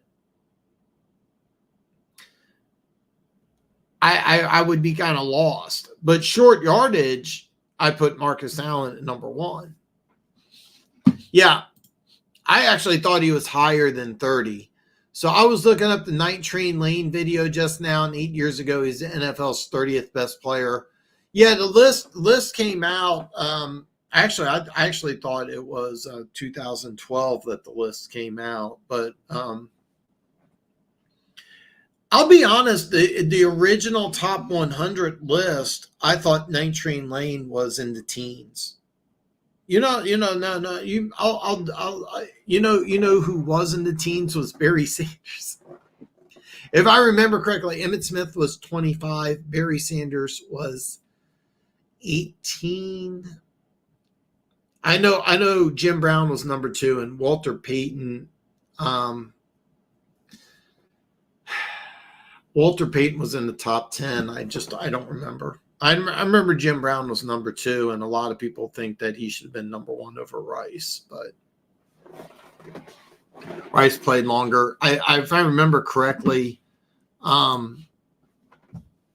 if you're going by the NFL's top 100 list, the old one, Peterson's not on it. But that was like when he was still playing. And the original list was before his 2000 or his. Actually, was it? I want to say. Trying to remember. I drawing a blank on that. Okay, yeah, the 2012 season. I thought. Anyway, the NFL top 100 list. 1, 2, and 3 would be in the right order, but Emmitt Smith would be above OJ. Eric Dickerson, I think, was in 45 or 50. And I think Tomlinson, I know Tomlinson and Marcus Allen made the list, but I'm drawing a blank on where they're at. It took Emmett 4 to 5 more years to pass Barry in yards, and he had a better load. Yeah, it did. The one thing I want to say about Emmitt Smith, and I want to read this back to you, because the one thing about Emmitt Smith, and this is just, it's really, really, really impressive, is that it's 1, 2, 3, 4, 5, 6, 7, 8, 9, 10, 11 straight 1,000-yard seasons. Barry played 10. Barry had 10 for 10, keep in mind, but 11 straight 1,000-yard seasons, and then it was followed by 975. In his rookie season, he had 937. Jahmyr Gibbs had 950 his rookie season. Just throwing that out there.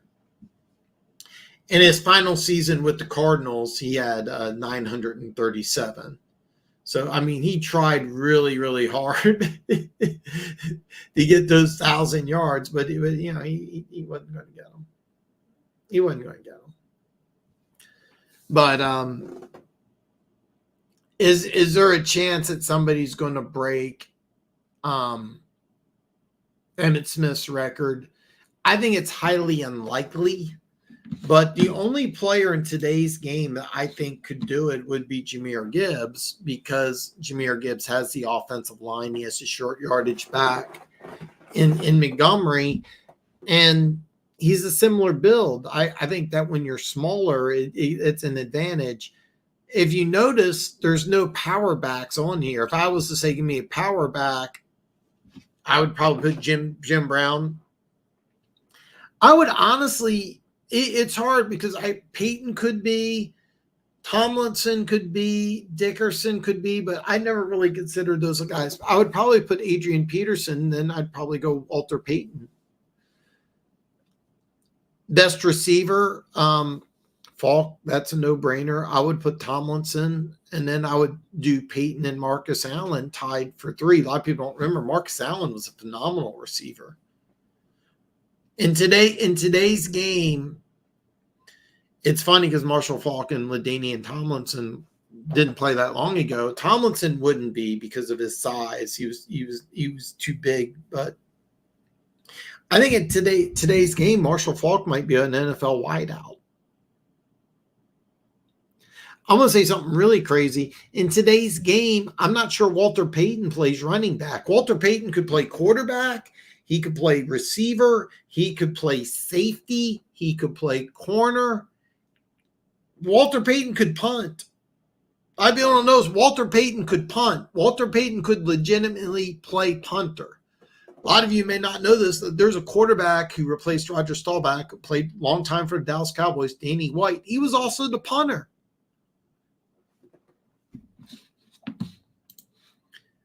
I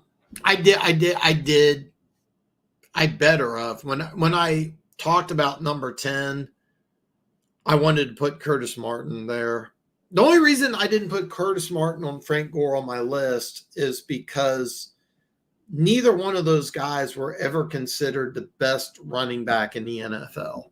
Every single guy on this list was at one point in time or another the best running back in the NFL. And with the exception of Eric Dickerson, who his rookie season, he set an NFL record for carries in a season. Then he dwarfed that the 2,105 season.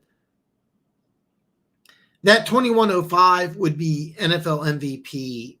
If we went down the NFL and the NFL MVP awards, which I did last week, that 2105 season would have won MVP probably 40 of them.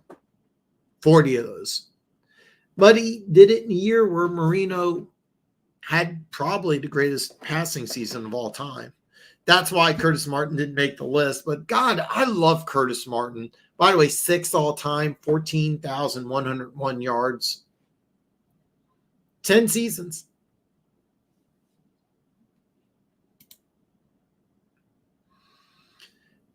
God, I loved Curtis Martin, but I didn't bring him up until recently when I talked about number 10. I'm bringing up Curtis Martin's stats. Played 11 seasons. His very last season, he only played 12 games and had 735. But his last full season with the Jets, 1,697 yards. That led the NFL in rushing. If I'm correct, he did that at 31. I want to say he's the oldest guy to lead the NFL in rushing, but I may not. That may not be true. But the only year he ever led the NFL in rushing was his final full season at 31, where he had 1,697. God, I loved Curtis Martin. Let me throw this out there. When if Curtis Martin and Bill Parcells stayed in New England? How good of a team would that have been? How good of a team would that have been? So 97, Pete Carroll. I wonder if Pete Carroll got rid of him. I think Pete Carroll did get rid of him because Pete Carroll switched offensive coordinators that year. Went with Ernie Sampisi.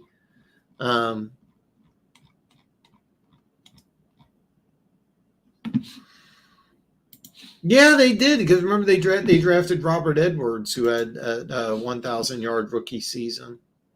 I forgot about that. Yeah. So what they did is so Pete. I didn't know this until just now, but the whole reason is Parcells took over as the Jets, and Parcells loved Curtis Martin. Loved Curtis Martin. One of his all-time favorite players was Curtis Martin.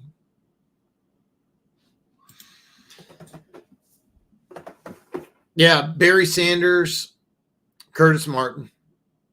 That's it. So Funk says, we haven't mentioned Curtis Martin yet tonight. I feel shame. He started his career with 10 straight 1,000-yard seasons. Only one of two guys ever do that. Curtis Martin did it. Barry Sanders did it. That's it.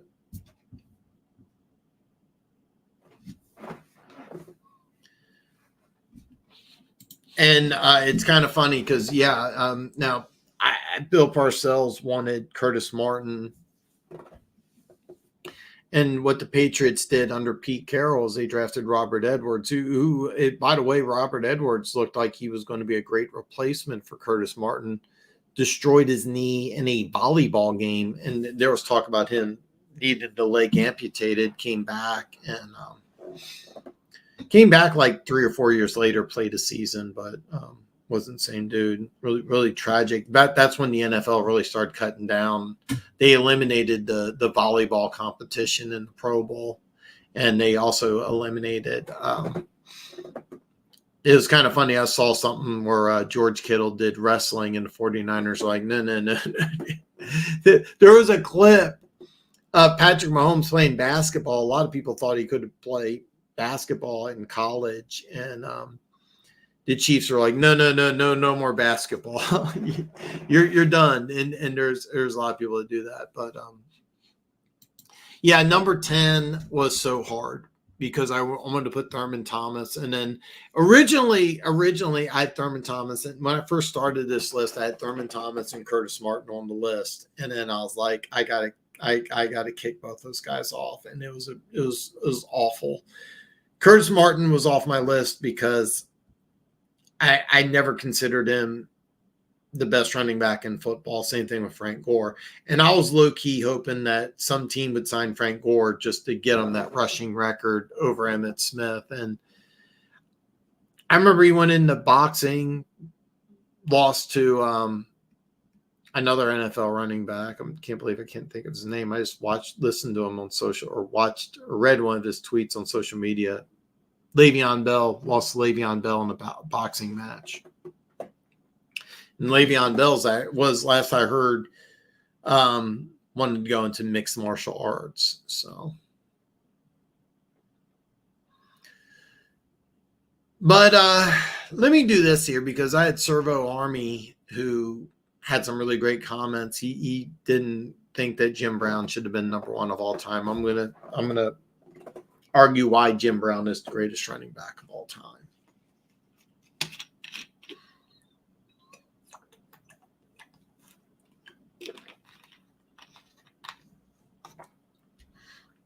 When Jim Brown broke the rushing record, is held by Steve Van Buren. Steve Van Buren, I just deleted the list, but Steve Van Buren, if I'm correct, had like 5,838 rushing yards. That was the all-time NFL rushing record. Jim Brown retired with exactly 12,312 yards. He doubled it. Yeah, I'm going to bring up that list again here. It's 6. He's actually so I'm just there's not a list. Okay, so Pro Football Reference doesn't have a total. It just has rushing. So Curtis Martin's 6. I wonder if it does have total.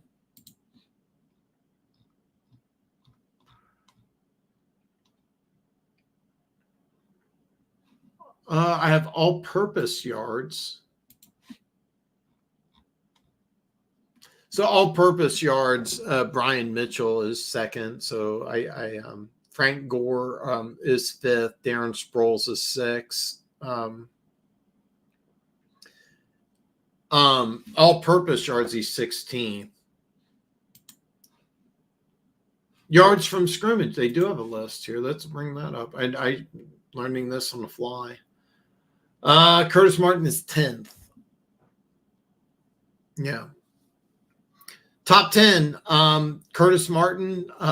By the way, Adrian Peterson just 38 yards less. That would be 11th. But Curtis Martin 10, Larry Fitzgerald 9, Marcus Allen 8. By the way, did you notice on the top 10 list, nobody else had Marcus Allen on here? Marcus Allen is number 8, Barry Sanders 7, LaDainian Tomlinson 6, Marshall Faulk 5th, Frank Gore 4th, Walter Payton 3rd, Emmitt Smith 2nd, Jerry Rice is number 1. We didn't even mention his name, but one of my favorite running backs of all time, 20th in total yards with 15,306. Work done. God, I love Work Done. Work Dunn's another guy I just absolutely love. Work Done, he has over 10,000 rushing yards. Yeah. Kind of funny, only 5 1,000-yard rushing seasons. His best was in 2005. He was 30 with 14-16. But Work Done, one of my favorite players. Work Done, not worthy of being on a top 10 list. But, yeah. 6 overall in rushing and 10th total yards. Frank Gore 4th in total. Frank Gore wasn't that much of a receiver. Yeah, Marcus Allen. I wonder if it does all-time touchdowns.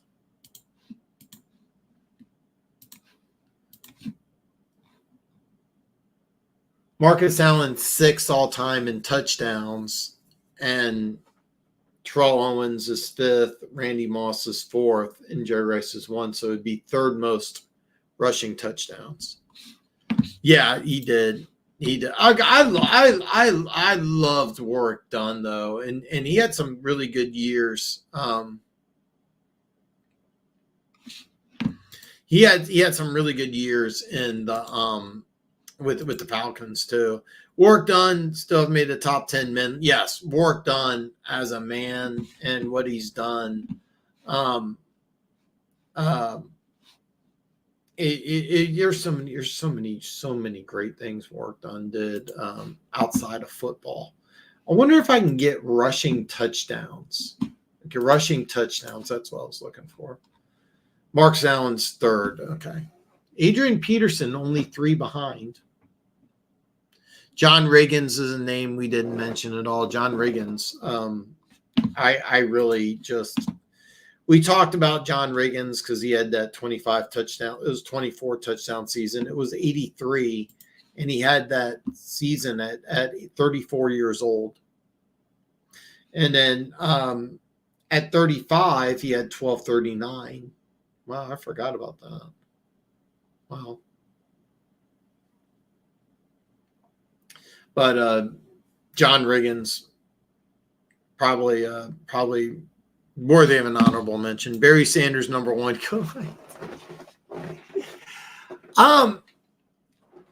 Jim Brown, first of all, he doubled the all-time rushing record when he broke it. Nobody was close in touchdowns, had more receptions than any other running back who ever lived. And his final year in the NFL, he was NFL MVP. He held out for more money, which is common in today's game, but it wasn't back in the 60s. And they told him no, and he said, "Well, I'm going to go make movies and date white women," and that pissed off a lot of people in the 60s. It's true though. He was very active in the civil rights movement. He was really good friends with Muhammad Ali, and Jim Brown did a lot of things off the field. And by the way, I'm so glad you brought this up because Warwick Dunn, for those of you who don't know, his mother was a Louisiana cop that was killed in duty when he was, I want to say 16, and ended up donating a lot to the police force, did a lot of stuff in the community. Warwick Dunn, really, really great man. Really, really, really, really great man. Really, really glad you brought that up. God, I'm looking at John Riggins. He held out in 1980 when he was 31, and then came back and had 714 yards, and 82 was the strikes shortened 8-game season, 553. But in 1983, first team All-Pro with 24 touchdowns. Did that 34 years old. Wow. Very few running backs are better than John Riggins after 30. I didn't know he did that at 34. I got the year right that he had 24 touchdowns. I didn't know he was 34 years old though. John Riggins is the guy I would love to put in top 10. Nobody had him at top 10. Great runner.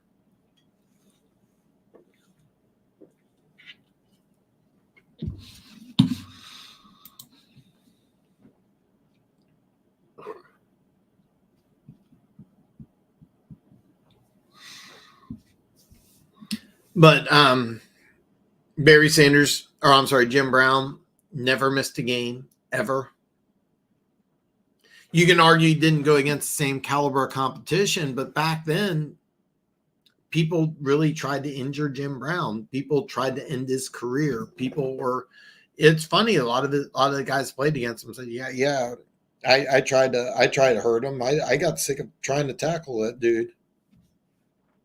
Took some cheap shots. You can watch some of those games. I mean, he took a lot of punishment. Never missed a game though." If I'd say durability, I would put Jim Brown at 1. I would put Walter Payton at 2. Walter Payton only missed 1 game, and Walter Payton swore up and down he could have played in that game. It was the coach's decision. Number 3, I would probably put Emmitt Smith. Even though he did miss some games, God, he was one really, really, really, really tough running back. In yesteryear's league, you have the full spectrum on a career, still productive, 30 plus. You got to be ready at 22 now because it's usually over at 27 at running. Yeah, I mean, John Riggins was one of those kind of exceptional guys. I think Jim Brown ended his career at 29, and I think Barry was 30 or 31. But most running backs, it's over at 27. So that's why if you're gonna break Emmitt Smith's record, you can't enter the league at 23 or 24. I didn't know Jonathan Brooks was only 20, but Jahmyr Gibbs is 21, but John Robinson is 21. And both those guys have a chance. I really think that the only running back right now, I don't know about Brooks. I don't know. All I know is that if you tear your ACL in college, I'm a little questionable if you can be productive, if you're going to stay healthy in the NFL. Now, Frank Gore tore his ACL in both legs while at the University of Miami, 16,000 rushing yards in the pros. Curtis Martin, the reason why he fell down to the third round was because his junior year, he was going to be maybe a top 10 pick overall. Got injured his senior season, drafted in the third round. Bill Parcells said, well, look, we know you're a third round player, but we need you to play like first rounder. And he did. Curtis Martin's one of Bill Parcells' favorite players. So.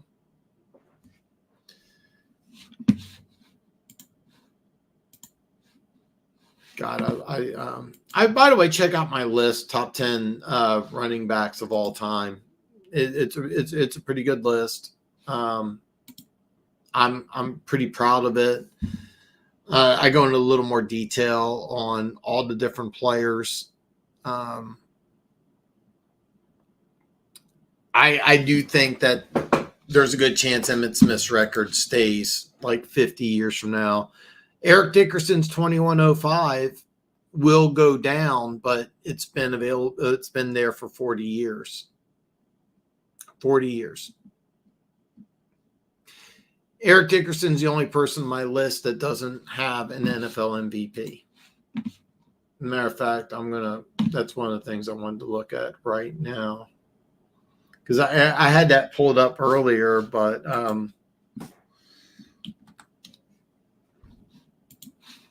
because I did my videos of NFL MVPs. Well, there's only a few. Jim Brown was NFL MVP. The NFL award started in 57, but Jim Brown won it in 57, 58, 65, which is his last year in the league.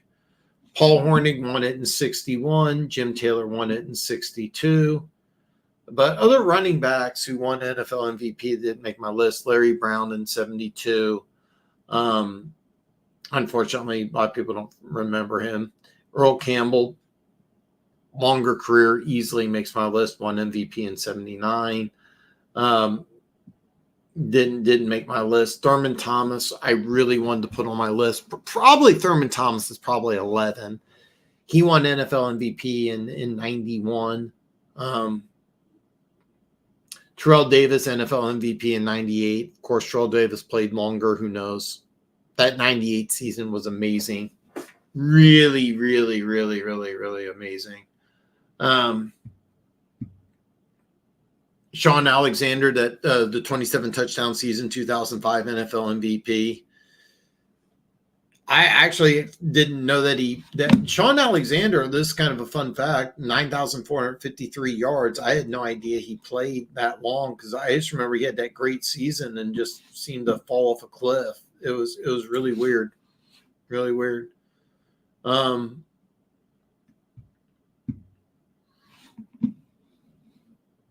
then the last running back to win NFL MVP was Adrian Peterson, and that was back in 2012.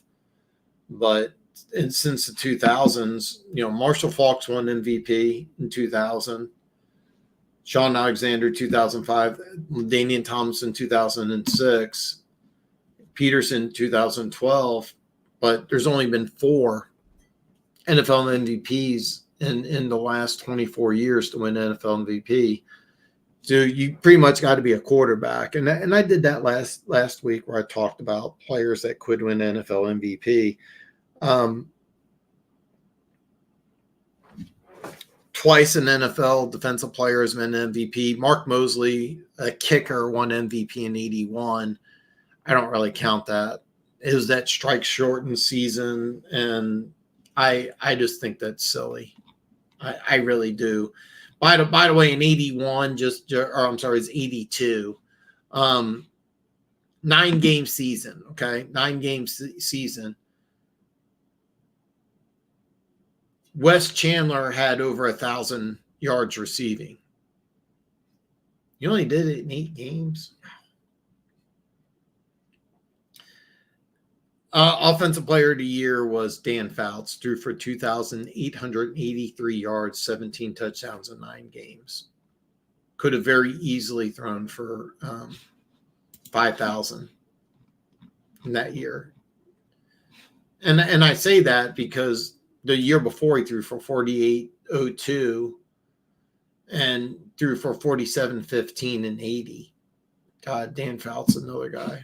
If I do top 10, I did top 10 quarterbacks of all time. Fouts doesn't make my list, but God, I love Dan Fouts.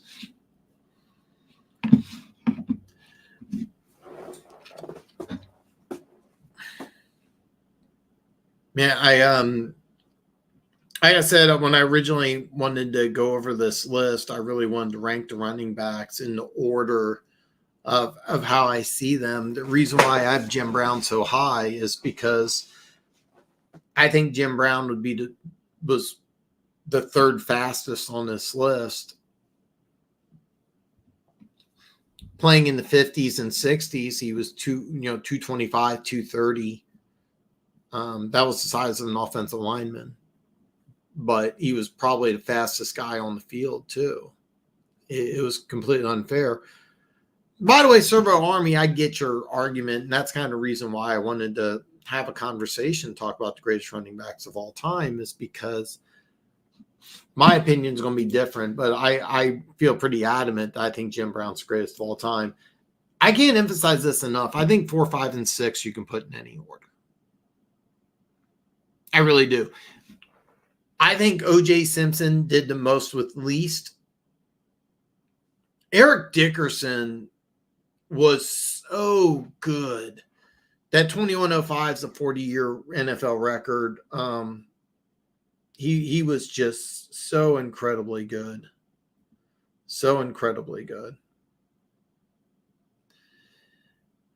Emmitt Smith, I feel good putting him at 6 all time, and I that's not taking anything away from him. It's just that he had the greatest offensive line in history. Jimmy Johnson, NFL Hall of Fame head coach, Jerry Jones Hall of Fame owner. I'll argue till the end of time that Jimmy Johnson was more responsible for the Cowboys dynasty than Jerry Jones was, but O.J. Simpson may have ran for 2,500 yards.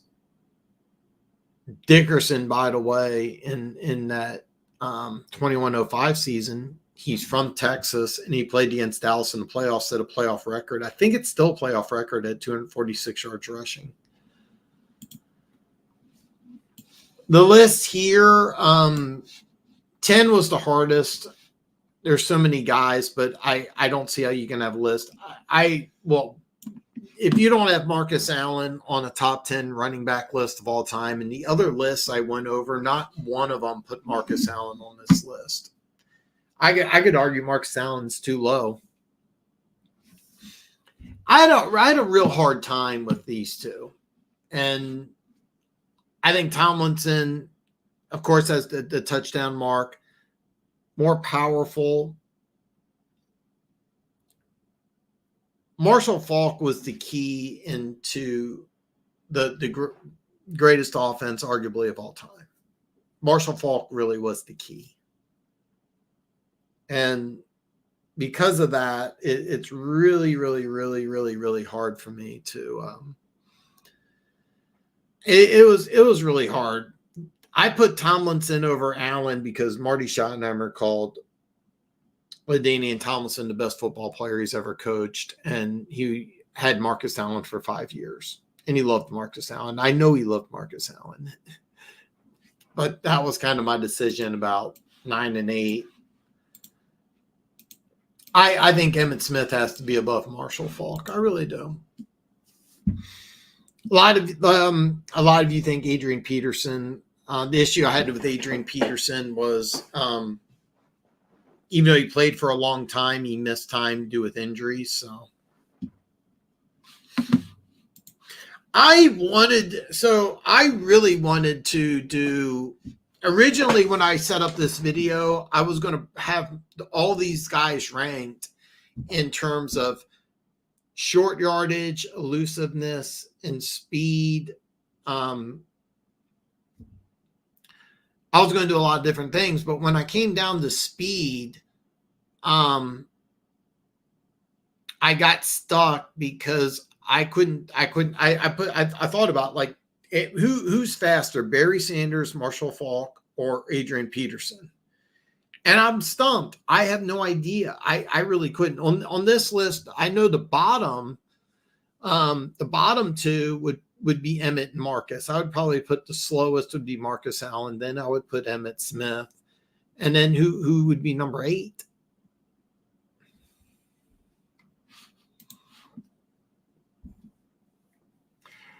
You know, Adrian Peterson and company spearheads the ability list. That's the whole thing. I don't know. Marcus Allen, accountability. Yeah, I could see that. But the one thing you have to understand about Jim Brown, a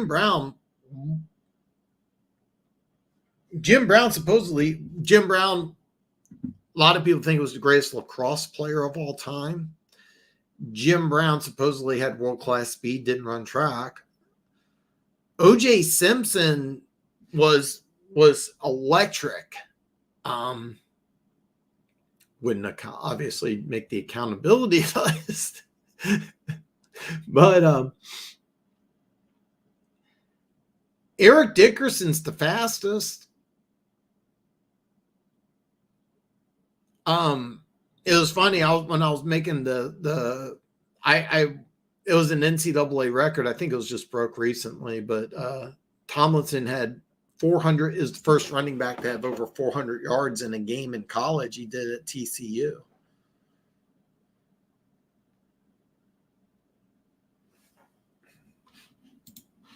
Jim Brown was the greatest athlete on the planet at this time. There are no Dre Greenlaws. No, you're 100% correct. But you did have some really good players in the 60s. You had the Packers defense of the 60s was littered with Hall of Famers, some really, really great players. The Fearsome Foursome, the Purple People Eaters was more late 60s, but a lot of those guys played in that era. I've heard several people say Willie Lanier, 60s and 70s, is the best middle linebacker of all time. I've heard a few people say that. Was the spearhead of the 69 defense. Again, late 60s. I mean, but there's still some really great players. By the way, look at Willie Lanier. If you ever get a chance, 6'3", 240 in the 60s. And he could run. First black middle linebacker. Look at Willie Lanier if you get a chance. Bobby Bell, take a look at him. Bobby Bell in today's game would be unstoppable. Played in the 60s as well. Ray Nitschke played in the 60s. So not the level of athlete, but if you're the thing is, I think Jim Brown in today's era would be just as dominant. I think it may be a little different. I think he would be used more in the passing game. The one thing about Jim Brown, body control, balance, vision, toughness. These are all things that would translate to today. He was a different type of guy. And I don't know if that would relate in good or bad, because like Johnny Unitas, for example, he was a cocky dude, but he was also a blue collar guy. Like one of his teammates got married, he went and laid the hardwood floor. It's Tom Brady laying hardwood floor. No, of course not. But Tom Brady also kept to himself, just like Johnny Unitas. And by the way, of my top 10 quarterbacks of all time, I have Brady at 1, Johnny U at 2. And I wonder how would Johnny U do in today's game, because Johnny U used to say you're not an NFL quarterback till you tell the head coach to go to hell, because Johnny U called all of his own plays. He didn't use radio or anything like that. And would that really translate to today's game? Another thing, Johnny U literally came out of nowhere. I would say that can't happen today, but you get guys like, can't believe I forgot his name. Purdy in San Francisco, Kurt Warner at the Rams. So I in Servo Army, this is the whole reason why we have this channel. There's a lot of channels out there where if you don't agree with the host, everybody makes fun of you. This is never going to be that place. This is never going to be a place where you can't disagree with me. And if I'm wrong, I'll admit it. I remember specifically the Funk. I told him one time that I guarantee the Lions are going to lose to the Giants. And I was wrong. And I made a little video apologizing. Well, actually, I did I showed the clip of me telling him there's no way the Lions will win this game. And then a few minutes later, and I sped up all the Lions touchdowns. And anyway, Funk got a kick out of it. So, I mean, if you take a look at these lists, Marcus Allen's not on any of them. Yeah. And I don't have Earl Campbell, who's on a lot of these lists. Earl Campbell's here at 10. Not on this list. Not on this list. Earl Campbell is at 7 here, and he's on 9 here. By the way, you can disagree. That's one thing I want to put out, is that I want people to disagree with me. I want to create a channel where we can all have different opinions, and it's welcome, and it's that's the whole point. It's called the video title is Top 10 Debate. I'm giving you my opinion, and I love my list. I could be wrong. I didn't mean, and by the way, Servo Army, what a great contributor he's been today. I don't mean to be decisive or combative, and I'm not arguing right or wrong. I have a polarizing opinion about general athletic ability, and you're right. Your opinion is right, and I agree with this. Jim Brown was the greatest athlete on the planet at his time, but there are no Dre Greenwalls. So how good would Jim Brown be if he wasn't the greatest athlete? Emmitt Smith wasn't the greatest athlete. Walter Payton wasn't the greatest athlete. O.J. Simpson was probably the greatest athlete in the 70s. His speed, his vision, his body control. Jim Brandt, one thing about O.J. Simpson people don't realize, he was so much fun to watch as a player, but he was linebacker sized. He was 6'2", 215. He would be about as good as Latavius Murray in today's game. And I disagree completely, because Jim Brown had a lot of little things that made him better. But Latavius Murray's a guy I really, really like. He's a guy I never understood why teams didn't see him as a every down player. But the thing is, Latavius Murray's about 6'2", 230. About same size.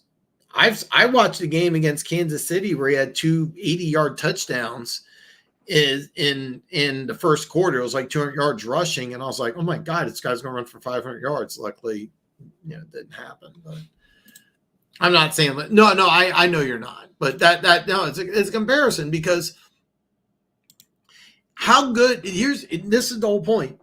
Nobody knows, because Jim Brown was the best athlete on the field, but what would he do if he wasn't?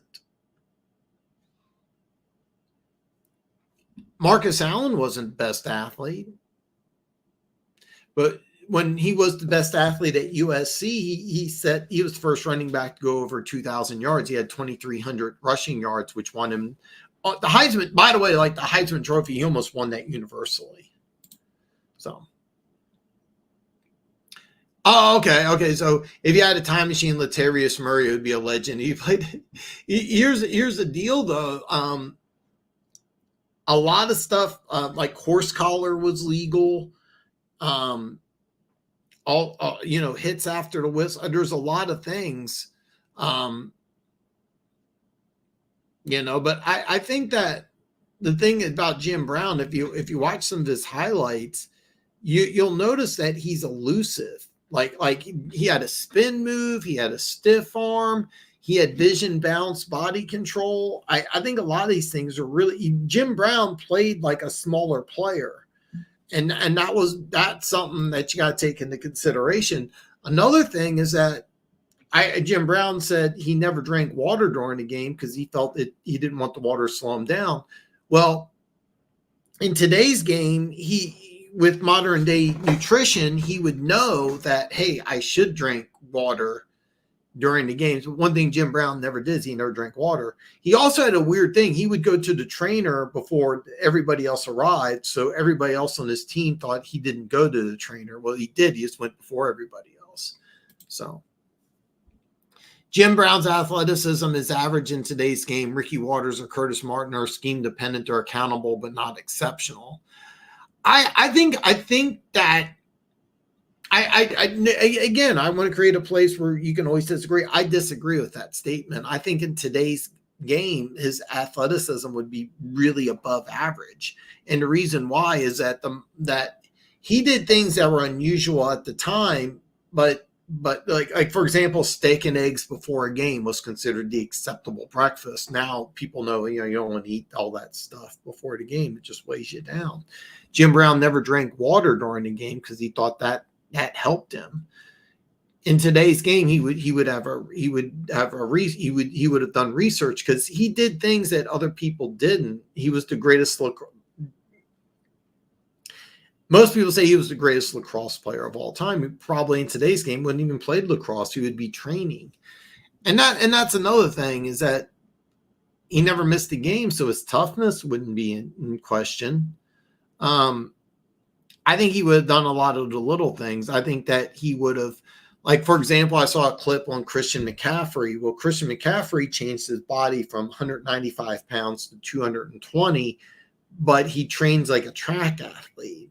And I think Jim Brown would have done the same thing. I think Jim Brown would have gone through a training regimen very similar to Derrick Henry, where he would, push his body to the limits and do a lot of unusual things. And the reason why I say that is because he was kind of an unusual guy back then. I also, keep in mind, I read Jim Brown's autobiography, and it was one of the best books I've read in my life. I read Tony Dorsett, so it was kind of, I was expecting more, but it was more just, I don't know. Ricky Waters is a guy I think belongs in the Hall of Fame, though. Ricky Waters is really good. Ricky Waters is a dude that if he had a better attitude, probably would have put a lot more stats up. Christian McCaffrey would be third-term president. He played 80. It's funny because here's the deal. In the 80s and 90s, he would have stayed at 195 pounds. And I think he would have had a career very similar to Tony Dorsett, where, by the way, that's he's in the Pro Football Hall of Fame, but he put on all that weight.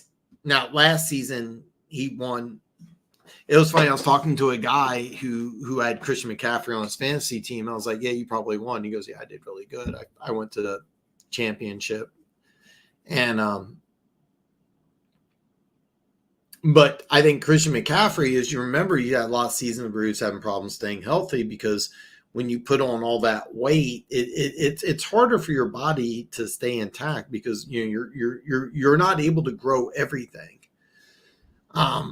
Christian McCaffrey, I think, would have played a lot longer, but yeah, you are correct. Christian McCaffrey, I love Christian McCaffrey's game.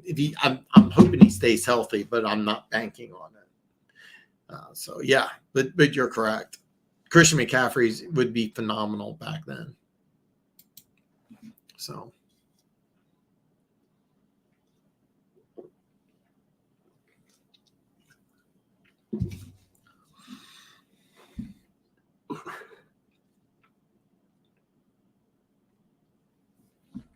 So this is my list. I have the video below. I go in a little more detail. I may revise this. I may tweak it.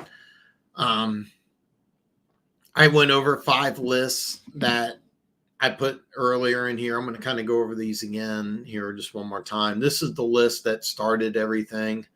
I don't know why I have this way up here. I need to do a better job centering this, though.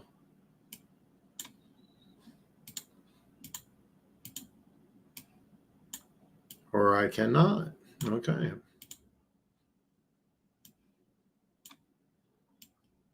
Anyway, this is the list. And by the way, this guy's channel, if he doesn't have any videos, he has shorts.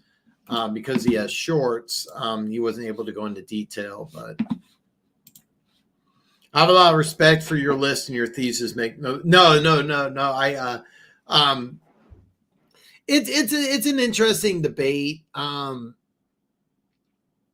I did a live stream with my top 10 quarterbacks. I may do a video in the future. I did a list of top 10 tight ends of all time. Of course, it has copyright infringements on it, but it's also a really good video if you get a chance. By the way, I don't have the playlist, but if you go to the video I have below on my top 10 running backs list, you can go through my playlist and it will show top 10 Super Bowl teams of all time, top 10 teams that never make a Super Bowl, top 10 tight ends, top 10 running backs. There's also a video about Jim Brown, which I'm a huge fan of Jim Brown. So, but I mean, this is the list. As you see here, Dickerson 10, which I disagree with. Earl Campbell didn't make my list. Time. I will never buy into Emmitt Smith being the greatest of all time. But as you see here, there's several people that do. Gil Brandt, I agree with 1 and 2. I have no idea how he got Dorsett above Smith, but it's interesting. Dorsett does appear in another list. Really good player. I don't have Sayers on my list. Like I said, greatest punt returner of all time. But again, Emmitt Smith, number 1. This list, Barry, number 1, obviously a Lions fan. Again, Tony OJ doesn't even make this list, number 10 here. It's hard, I get it, but he's not just as a football player. This guy had a really good list. I subscribed to this channel because we have the same 1, 2, 3. I have a hard time really hating this list, but mine's a little different. And then, of course, I think mine's the best. Marcus Allen has to be on the top 10 list. If you don't have Marcus Allen on the top 10 list, I don't get it. I encourage you to check out my other lists. Next week, I am hoping to get a guest on. I didn't have a chance this week to reach out, but hopefully we'll have a guest. By the way, as far as current news, Ramondre Stevenson of the New England Patriots signed a nice contract extension. Him and Antonio Gibson are being a nice 1-2 punch for the New England Patriots. Kind of looking forward to that. I didn't really talk about that because that was really the only signing that happened this week. But next week I'm planning on having a guest, and we'll go over some more topics. By the way, social media links are below. Still no Facebook, but I did create a Facebook profile. Did I say this correctly? Because I'm really bad on names, but Ramondre Stevenson just signed a nice contract. He's one of my I love big power backs, by the way, and he's one of them. Hopefully, he has a good season for the Patriots. Kind of a sleeper team, I think, in the AFC this year. We'll find out, but that's all I have. I hope you enjoyed the list. I hope you enjoyed the live stream. Next week, I plan on having a guest, but we'll have to wait and see what happens. All my social media is below. Do check out my top 10 running backs of all time list. If you have any questions, concerns, drop a comment in there, and we'll go and do it. I love it. I love this guy, man. He's one of my favorite players. Servo Army, I hope that you're back again, man. You were just on fire today, so I really appreciate it. Great comments. Love the fact that you have some opinions different than mine. This is never going to be a channel where I'm always right and everybody has to agree with me. I want everybody's opinions, especially if you're different than mine, because I may be wrong about things. It happens once in a blue moon. Anyway, guys, have a great weekend. I hope everybody's back next Friday. Have a great weekend. I'll see you next week.